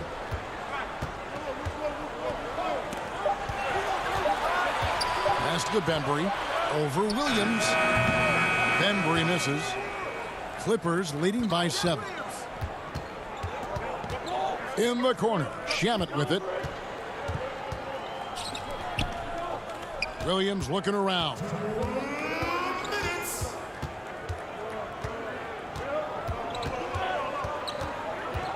Kicks it to Morris. From deep three-point range. Rebound Atlanta. A tough loss coming against New York in their last game played. You look at the Hawks franchise, moved to Atlanta in 1956. Since then, they've been unable to advance to the NBA Finals. He gets it in there. Dedmon's got 4 points in the quarter. How about Dwayne Dedmon? The ability at his size to put the ball on the deck and make a play. Now, here's Shamet. Defense is right there, and he gets it to go. Well, with Atlanta, I think they wanted a fresh start a couple years ago, Steve, rather than be a middle-of-the-pack team. Yeah, and a primary way to acquire stars is to reboot, dump salary, and nail your draft picks. Then, once you have the young nucleus in place, you add the veterans. Green, and it's Green with the jam.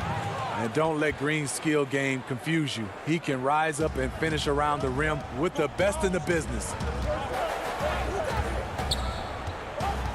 Here's Bembry. He's guarded by Williams. Bembry shot good. Yeah, they've got into a nice flow this quarter. Los Angeles leading by 7. Now Jackson. He's coming off a 16-point game against Golden State. Here's Morris. It's good. The assist this time from Jackson. Jackson's got 3 assists tonight. An efficient scorer inside. Morris can beat you with a variety of moves. Here's Teague. He doesn't hit that one. Some solid defense there from Jackson. Shamet on the wing. He's coming off a 10-point game against the Warriors in San Francisco. Yeah, and I look at his total effect on the scoring, both as a passer and a shooter. Incredibly productive. Here's Teague. Whistle blows. Basket is good. So a chance here for a 3-point play. Yeah, I love how Teague was able to shield off the defender and still go up and finish for a chance at the 3-point play. And a deep 3 from George. An absolute bomb from 3-point range. George has got the lead up to 11 now for Los Angeles. And so it's Los Angeles. Thank you, David, for that interview. And we'll see you back here after the break. And now, the 2K Sports Halftime Show. Hey, welcome back to the NBA on 2K Sports. This is Ernie Johnson. A pretty close game for the Clippers throughout the first quarter. Nothing seemed to give way. And that should do it.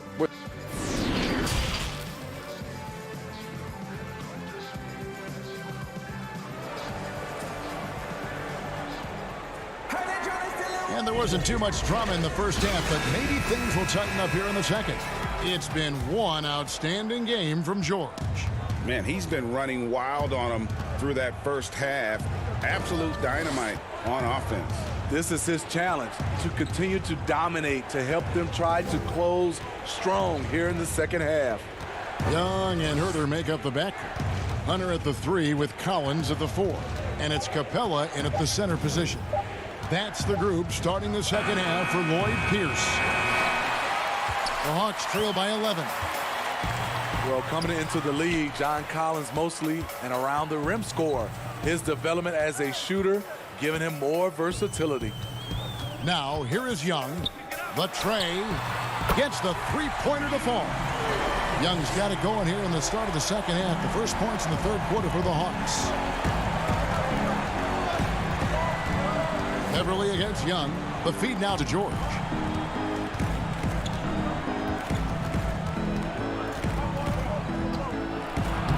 Scored the bucket. He's made 5 so far, shooting a very clean 5 of 7. And at Wake Forest, Collins a solid mid-range shooter. But you know what, Smitty? He has stretched his range now beyond the arc. Kevin, credit his work ethic.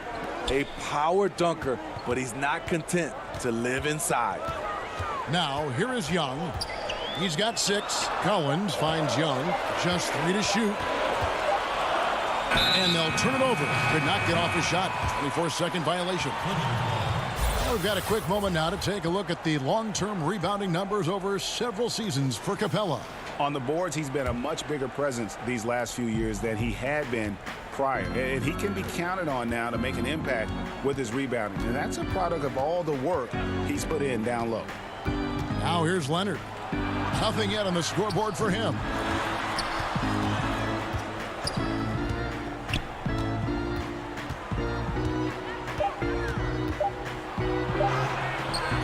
Rebound, Atlanta. Capella's got his 4th rebound with that last one here tonight. Pass to Young. And the rejection by Zubats. They get it back. Pass to Herter. Looking for Young. He gets it there. Had the space there, but it's offline. Just not much success when it comes to shooting. Leonard kicks to Beverly. Launches it. It's rebounded by Herter. Herter's got his 4th rebound in this one.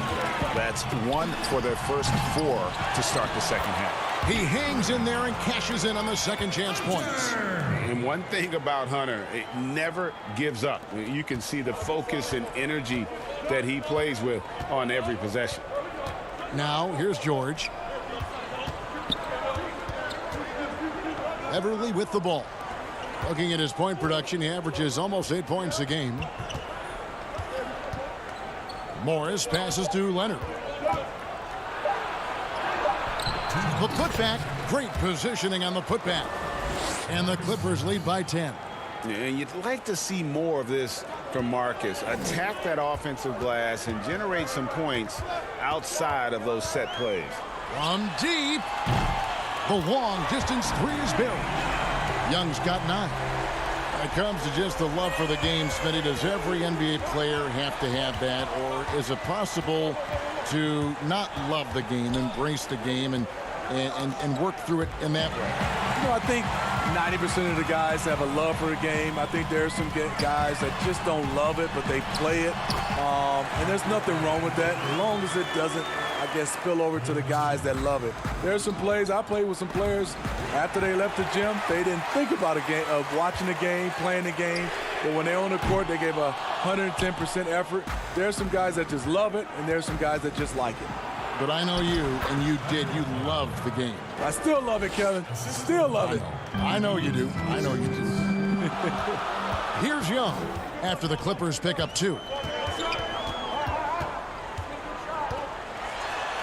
50 seconds left to play in the third. At the point guard position, Patrick Beverly is a great shot blocker. To the paint.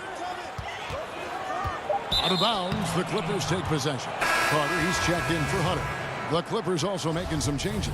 Jermichael Green, he's checked in for Zubats. And Landry Shamet subbed in for Morris. Clippers leading by 7. Got to recognize the situation, trying to get a 2-for-1. Absolutely, but at the same time, you want to get a good shot. Leonard attacking. Oh, and the jam by Leonard.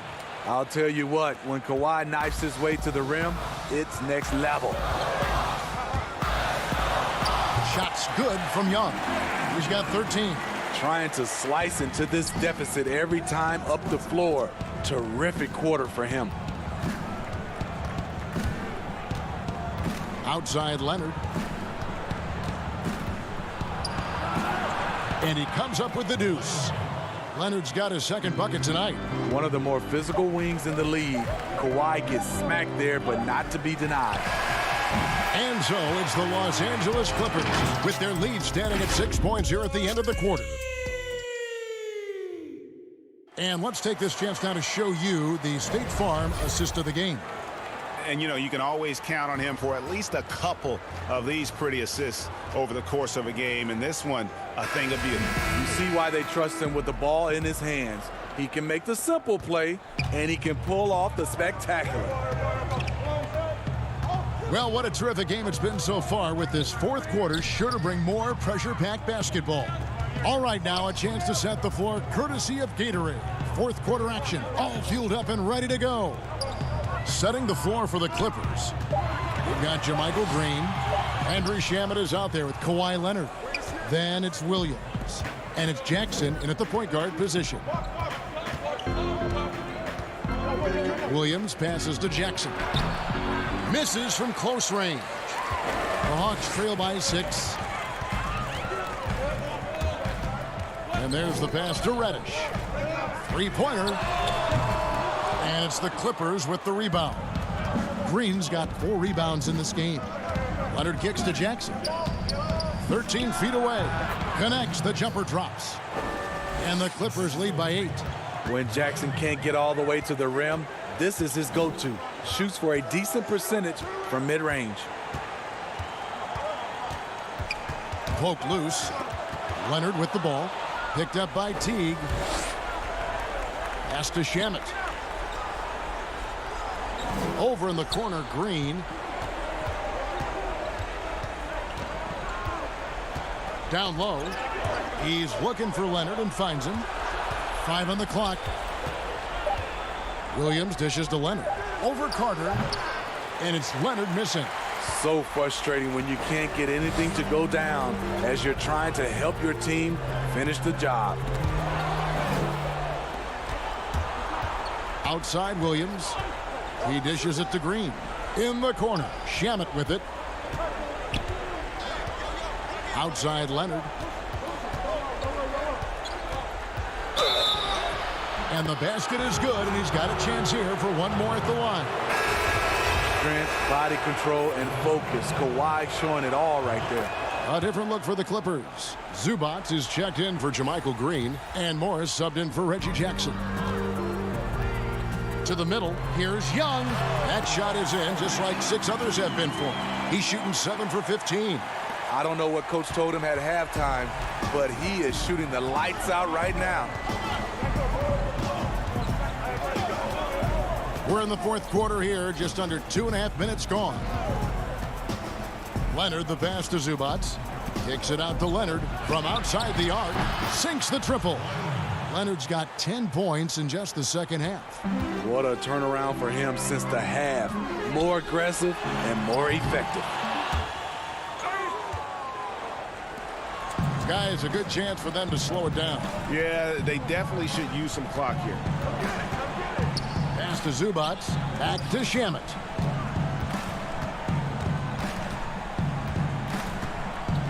Outside Williams. 4 on the shot clock. Kicks it out to Leonard. And it's out of bounds. They say it was last touched by Williams. Unforced errors. These are the kinds of things that break momentum. For the Hawks, Clint Capella, he's checked in for Dwayne Dedman. Collins comes in for Carter. And Kevin Huerter subbed in for Reddish. And then for the Clippers, Paul George comes in for Landry Shamet. And it's Patrick Beverly in for Lou Williams. Young pass to Hunter. Nice ball movement here by Atlanta. 3-pointer. The Hawks again can't hit. And so it's Leonard with it. He'll bring it up for Los Angeles. A great fourth quarter, just giving up 2 points. Down low, and stolen by Hunter. Feeds it to Capella. Passes to Young. Good on the 13-footer. Young's got 20. The charisma, the superhuman workload. Trae Young is built for stardom. And it looks like just playing the last bit of this one out in what should be a nice win here for Los Angeles. You know, a team can have a great shooting night without getting a lot of assists, but tonight they had both. Yeah, and listen, you only get the assist if the guy you give it to makes the shot. So a lot of assists will up your field goal percentage, but this was a great team effort by everyone. And so checking out their season record, this game will become their 45th win. And you could tell they were ready for this one today, guys. There was something extra on the line, and they wanted it. And a great team effort tonight, helped in large part with contributions, and the nice night it ended up being for Marcus Morris. And how many times throughout the course of the evening did he make a momentum-changing play? I thought his relentlessness really keyed their success. Herter passes to Young. Now, here's Hunter, defended by George. There's the three, and there's Hunter on the assist by Collins. Hunter's got it back down to single digits for Atlanta. And here's Leonard. He kicks it to Beverly.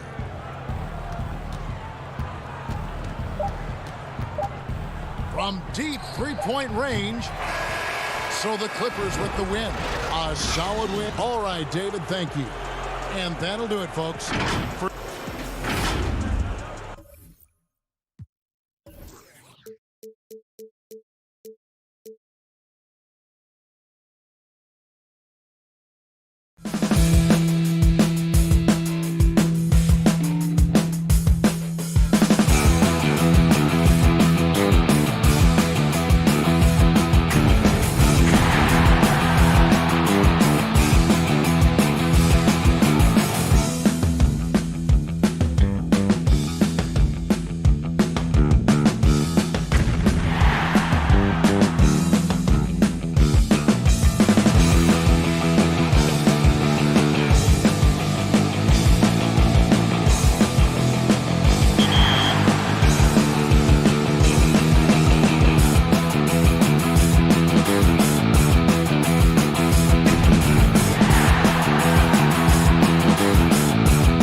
Where do I start? Where do I get my rhythm? Where do I get my groove? I always start off with a bounce. You just start with a bounce, and then you see. I'm part of the baddest game, most successful game in the world. I went to Portugal this year, and the young tour guide goes, "It's Doris Burke from 2K." It wasn't Doris Burke, the announcer. A terrific evening look at Old Town there. The historic city of Boston is our bet. We are... Well, and I feel, David, they're still in great position. I know you do, too. Thanks for that report. Now that we have a second, let's take a quick peek at the rebounding numbers for the last handful of seasons for Capella. He's really made that a focus of his game these past few years, and it's paid big-time dividends for him. He's become a much better rebounder, and it's increased his value as a player by leaps and bounds. A look at Atlanta's opening lineup. Hunter at the 3 with Collins at the 4. Young and Herter make up the bench, and it's Capella in at the 5, roaming the paint. And for Boston, Brown and Hayward, they're the wing. Daniel Tice out there with Tatum, and it's Walker in at the point guard position.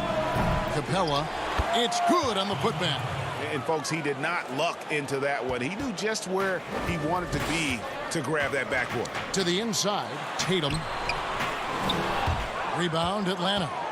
Last meeting was in Boston, where they were unable to fight off the Celtics. Well, I mean, they lost their last matchup with this team, and foul trouble really plagued them throughout the game. And they had a few important guys sitting there on the bench at a time when they really could have used them on the floor.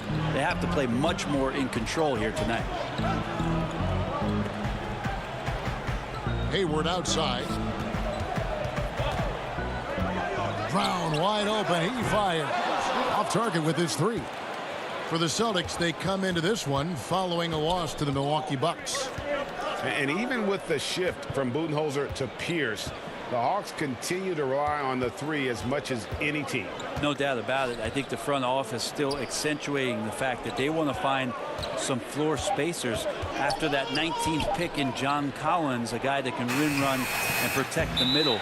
They wanted to go after as much shooting as they possibly could.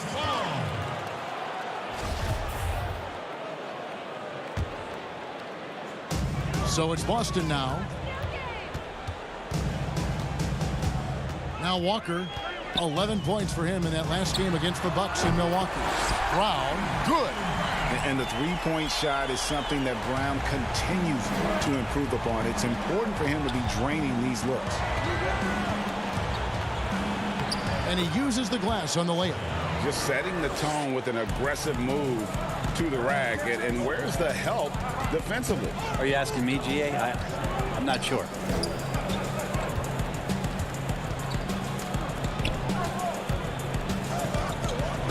Hayward kicks to Tatum.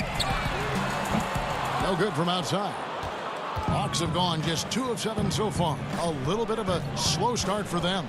Young outside.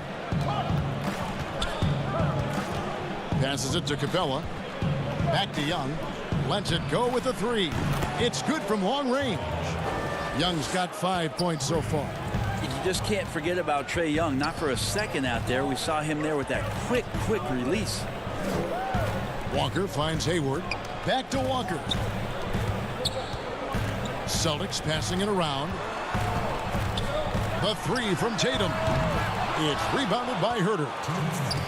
For Atlanta, they've gotten 3 of 8 shots to fall for them here in the first quarter. Capella, the pass to Herter. 1:49 left to play in the first. And the pass to Hunter. 5 to shoot. And here is Capella. Dishes it to Young. It's hauled in by Brown. He's not very hard to defend right now. This is when the defense might step back and let him try to find his range. You talk so much about the stars in this league, Brent. Name some role players who, when they do get hot, they can be terrific. Well, there's nobody better, and I think he's ripped out a page from Seattle's own Jamal Crawford. There's been nobody better in the last couple of years than what Lou Williams has represented for the Clippers. He's had scoring performances, Kevin, and you've been witness to them courtside, where it's just astounding that he can go and get where he wants to go and make the types of shots that he's been able to do. And this is a revelation because this is 7, 8, 9 years that he's been in the league, and he's doing this with such great impact and thankfully, rightfully, been rewarded for it. Young for three, drains it from beyond the arc. He's got 11. All these threes they're giving up have really been the driving force on this run. They have a chance to go 2 for 1 here. But let's see how they play the clock. Here's Capella, and the dunk by Capella. So unselfish there. Young doing a good job of finding the open man. Walker goes in, and the layup's good off the glass. I just think that's trouble. You're gonna let that guy shoot layups. You're asking for it. Atlanta leading by 6. 6-second difference between the shot and game clock. Young outside.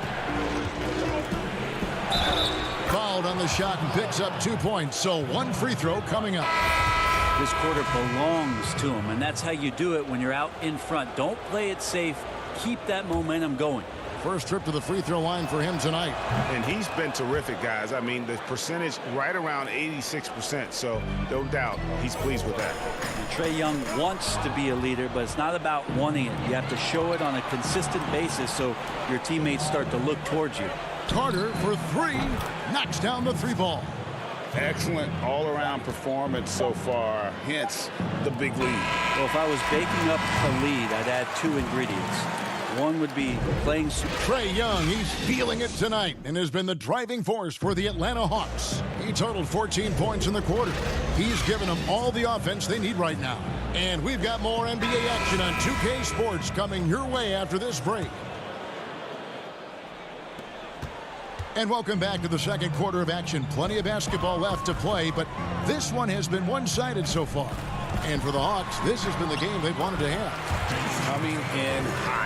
They were sharp from the perimeter right out of the gate. They just couldn't seem to know what it was that they needed to do and how to stick them from outside. The defense pretty lost. On the court for Atlanta. Bembry out there with Teague. And there's Carter. Then it's Reddish. And it's Deadman in at the 5.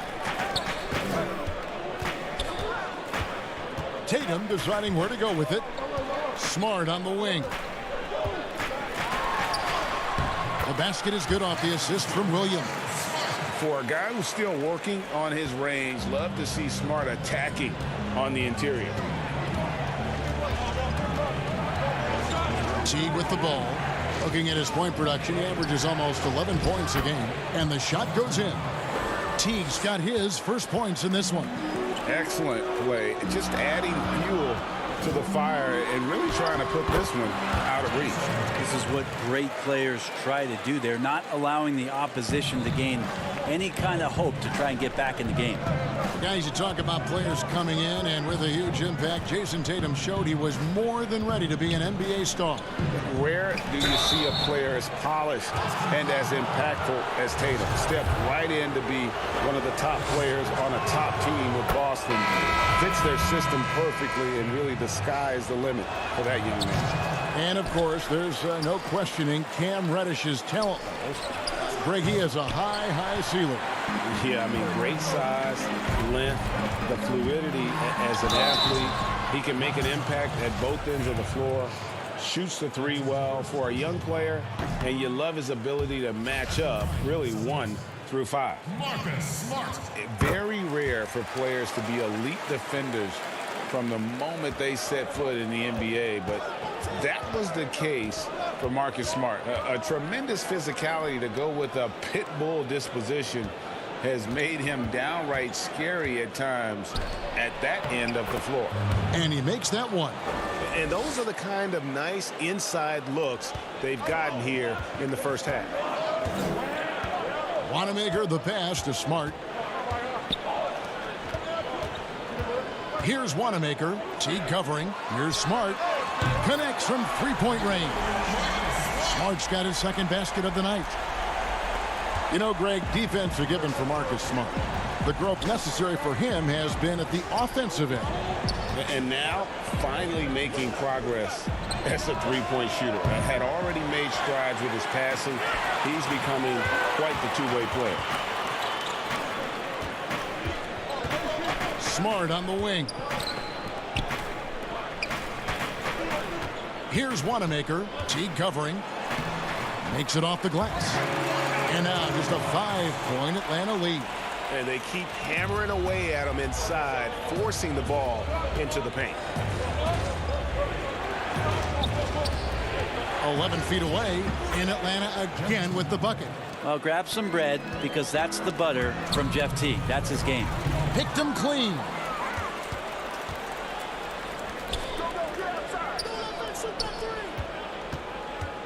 Feeds it to Reddish. And Reddish with the slam. Excellent on both ends of that play. Yeah, the steal was short, but the slam topped it off. And we say it time and time again, so I'll repeat it. Have to be careful with the ball, or this is what happens. Tatum's shot is off. The D giving him that shot, and that's probably not a good idea, but I guess they knew what they were doing that time. And Kanter throws it down. A young guy with maturity, awareness, and a feel for the game. Tatum is special. Hunter on the wing. Nice ball movement here by Atlanta. Now here's Reddish. Guarded by Tatum. Shots good by Dedmon. This can make it so much easier for your teammate when you throw that lead pass that gets to him right on the money, whether that's on the run or in the shooting pocket. Here's Smart. Kanter kicks to Tatum. And it's good off the back rim and in. Tatum's got 6 here in this quarter. Yeah, this story in the second quarter much different than the one in the first. We're finally seeing some aggression. Here's Reddish. Banked in off the glass. And the Hawks lead by 9. Those defenders just look a little bit gassed. I mean, they're getting pushed around on that low block. Pass to Wanamaker. Now Williams in the corner. Smart with it. The 3. A rebound by Carter. And so it's Carter who brings the ball up for the Hawks. They've held a 12-point lead early. Following this one, they get to host the Cavaliers. That game will be a quick pit stop before hitting the road again.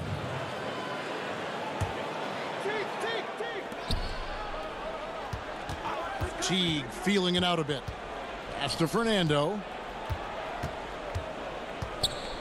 Hunter with it.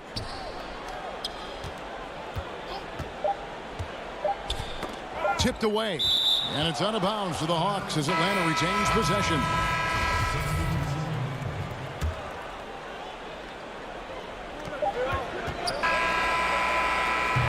So we've reached the end of the first half. The 2K Sports Halftime Show. Hey again, everybody. Trae Young was the story in the first quarter. He had 14 points and 1 assist. And Shaq, what are your thoughts on how it went? And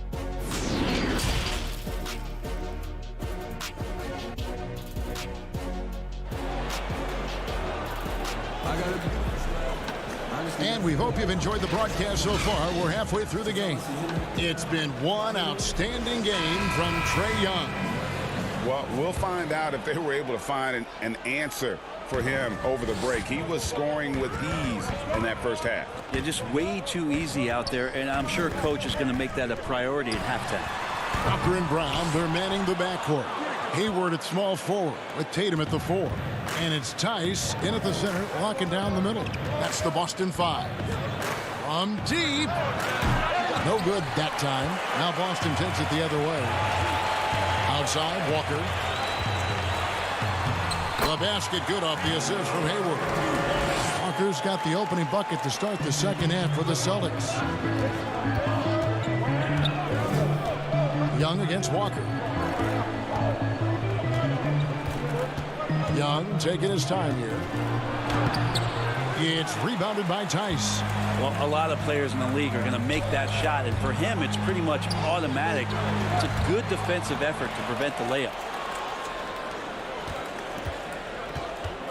And with a little over a minute gone, the second half is underway. Capella kicks to Young. Each year, so many coaching changes. Brent, do you feel they generally get too much blame when things go wrong? I don't know if blame is the word, Kevin. That's just the easy out for a lot of organizations that want to make some changes. The main thing that's frustrating, I think, for the coaching fraternity is patience. You have to be realistic about the potential of your team and how much time it takes to grow what it is that coach's culture is all about. That's where teams sometimes lose out and give up on somebody a little bit early. But these guys go into it eyes wide open. Oh, there's no question about it. And really good coaches in the NBA know that they might not last all that long. So they're going to be who they are. That's who you want to hire. Hire a coach who knows exactly who he is, both coming in the door and walking away. There's Brown with the three. Rebounded by Capella. Capella's got his 5th rebound right now in the game. Walker against Young. Made that one. It's his 7th of the contest. 7 for 15 from the floor. And they are attacking the rim and getting great results. Hayward passes to Tice. Hayward kicks to Walker. Hayward outside. The shot's good. Hayward's got 5 points in the quarter. And they are very comfortable running their offense through Walker. And you can see why. Drops a sick dime right there. That pass was right on the money. Young for 3 from beyond the arc and then some. Young's got 21. Is it possible his sweet touch is getting sweeter, guys? To the paint. Stolen away. We've got 1:55 left in the third. And that one's good. Hunter. Shooters tend to be hungry, but this time Herter finds an open teammate. Hayward left side. And he can't answer back. The three-pointer offline. Solid rebound there. And with the score like it is, that's an area where they can't afford to get lazy. Young against Walker. Capella goes in the corner. Herter with it. Offline with his 3.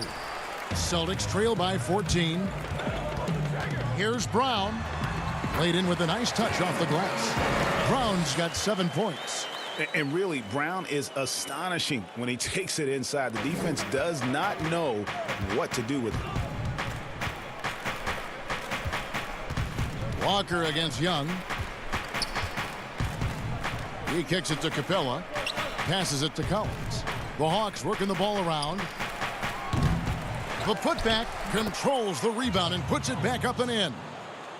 Collins has got the lead up to 14 now for the Hawks. Yeah, the way you keep plays alive is with some effort and John Collins giving it to you.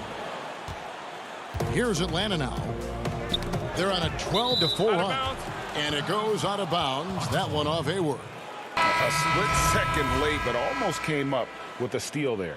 Real close, and I'm sure next time you might time that a little bit better and get a hand on it. Looking at who's out there now for the Celtics. Robert Williams comes in for Daniel Tice. And Marcus Smart is subbed in for Tatum. Members checked in for Atlanta. Inside, here's Collins. Nice pass. Led him to the rack perfectly for the layup. He's got 6. Well, we've seen that movie a few times, haven't we? An easy bucket in the paint. The pass to Williams. Outside, Walker. And there's the feed to Smart. Hayward on the wing. Smart passes to Walker. The three-pointer, no good. And here at the end of the third quarter, it's a double-digit ball game. Hawks ahead. How about a look at today's State Farm assist of the game? Yeah, an easy choice tonight. Look at the precision on this pass. Put it on a platter for him. Well, there's a way to break down the defense with the handle, but you can do it with the pass. Prime example of that right there. And as we head into the fourth, we'll see if there's a comeback in the works or if it's more of the same from the first 3 quarters. Fourth quarter on the court for the Hawks. They've got Clint Capella, Teague out there with Bembry. Then it's Reddish, and it's Fernando in at power forward. Brown finds Williams. Back to Brown. Good, and it's Williams who picks up the assist. Williams has got 3 assists in the game. And the whistle blows. It's going to be on Robert Williams. That is his first foul of the game. Boston making a switch here. Cantor's checked in. And the Hawks making a change here as well. Carter's checked in.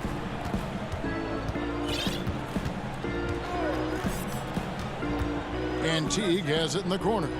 Shot clock at 6. Carter, the pass to Capella. Fires at the elbow. And it's wide right. It's off the rim. And so it's Williams who brings it up for Boston. It's a 14-point game. The Wizards on the road to face them after this game. And that game is the second of 2 straight at home. Brown outside. From 6 away. And he banks in the layup. He's been terrific tonight, and with a little help from the other guys on the floor, they might be able to turn this game around. Outside Teague. Kicks it to Capella. Puts up a 3. The Hawks again can't hit. I'm not sure how he finds himself with so much space there. He's kicking himself for whiffing a bit on that one. And they're beginning to just flat out fall apart defensively right now, especially on the interior. Pass to Reddish.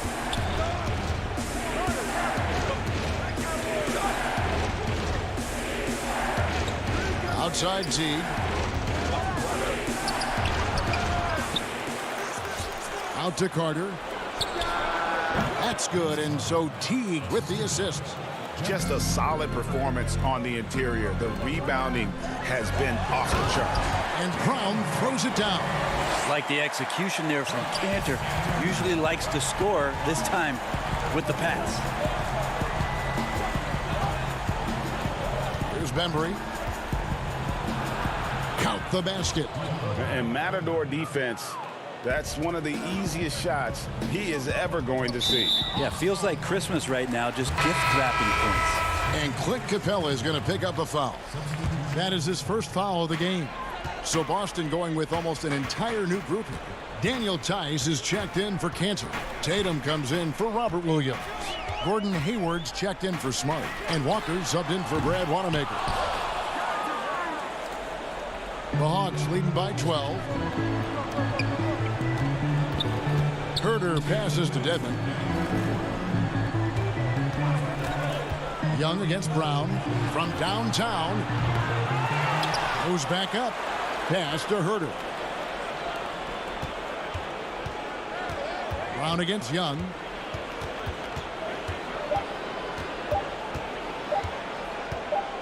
Over Brown. And again, it's Atlanta. And just good at staying under control. Even when Young is under duress, he just keeps his composure. Brown finds Hayward. Brown drives in, and Brown throws it down. Just so fast. I mean, it's like trying to stop a train when he's coming in for the slam. Atlanta's gone 0-3 so far in the fourth quarter from long range. Here's Herter. That one falls. You wonder with talent around him how much more Kevin Herter's offensive game can grow.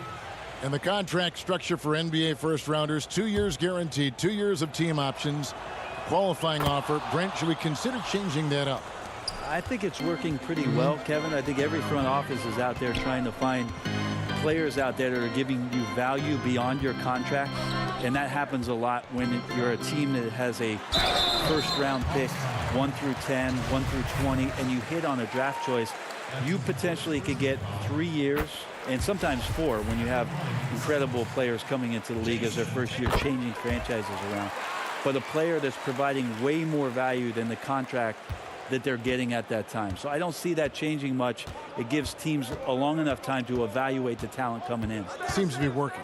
It does. And the players that prove it are looking at the calendar saying, could I fast forward 3 years? Because I really like to cash in on what I'm doing for you.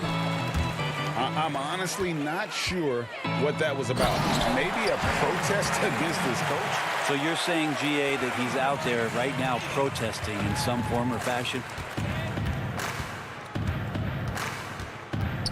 36 seconds left in the fourth quarter.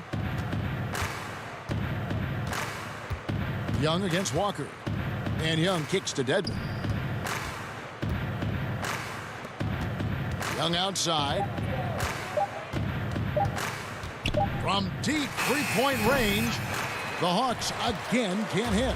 It's been a struggle all night long from deep, but doesn't seem like he's lost his confidence. He's still letting them rip. Back to Brown. A three-pointer off the mark. Got a piece of it.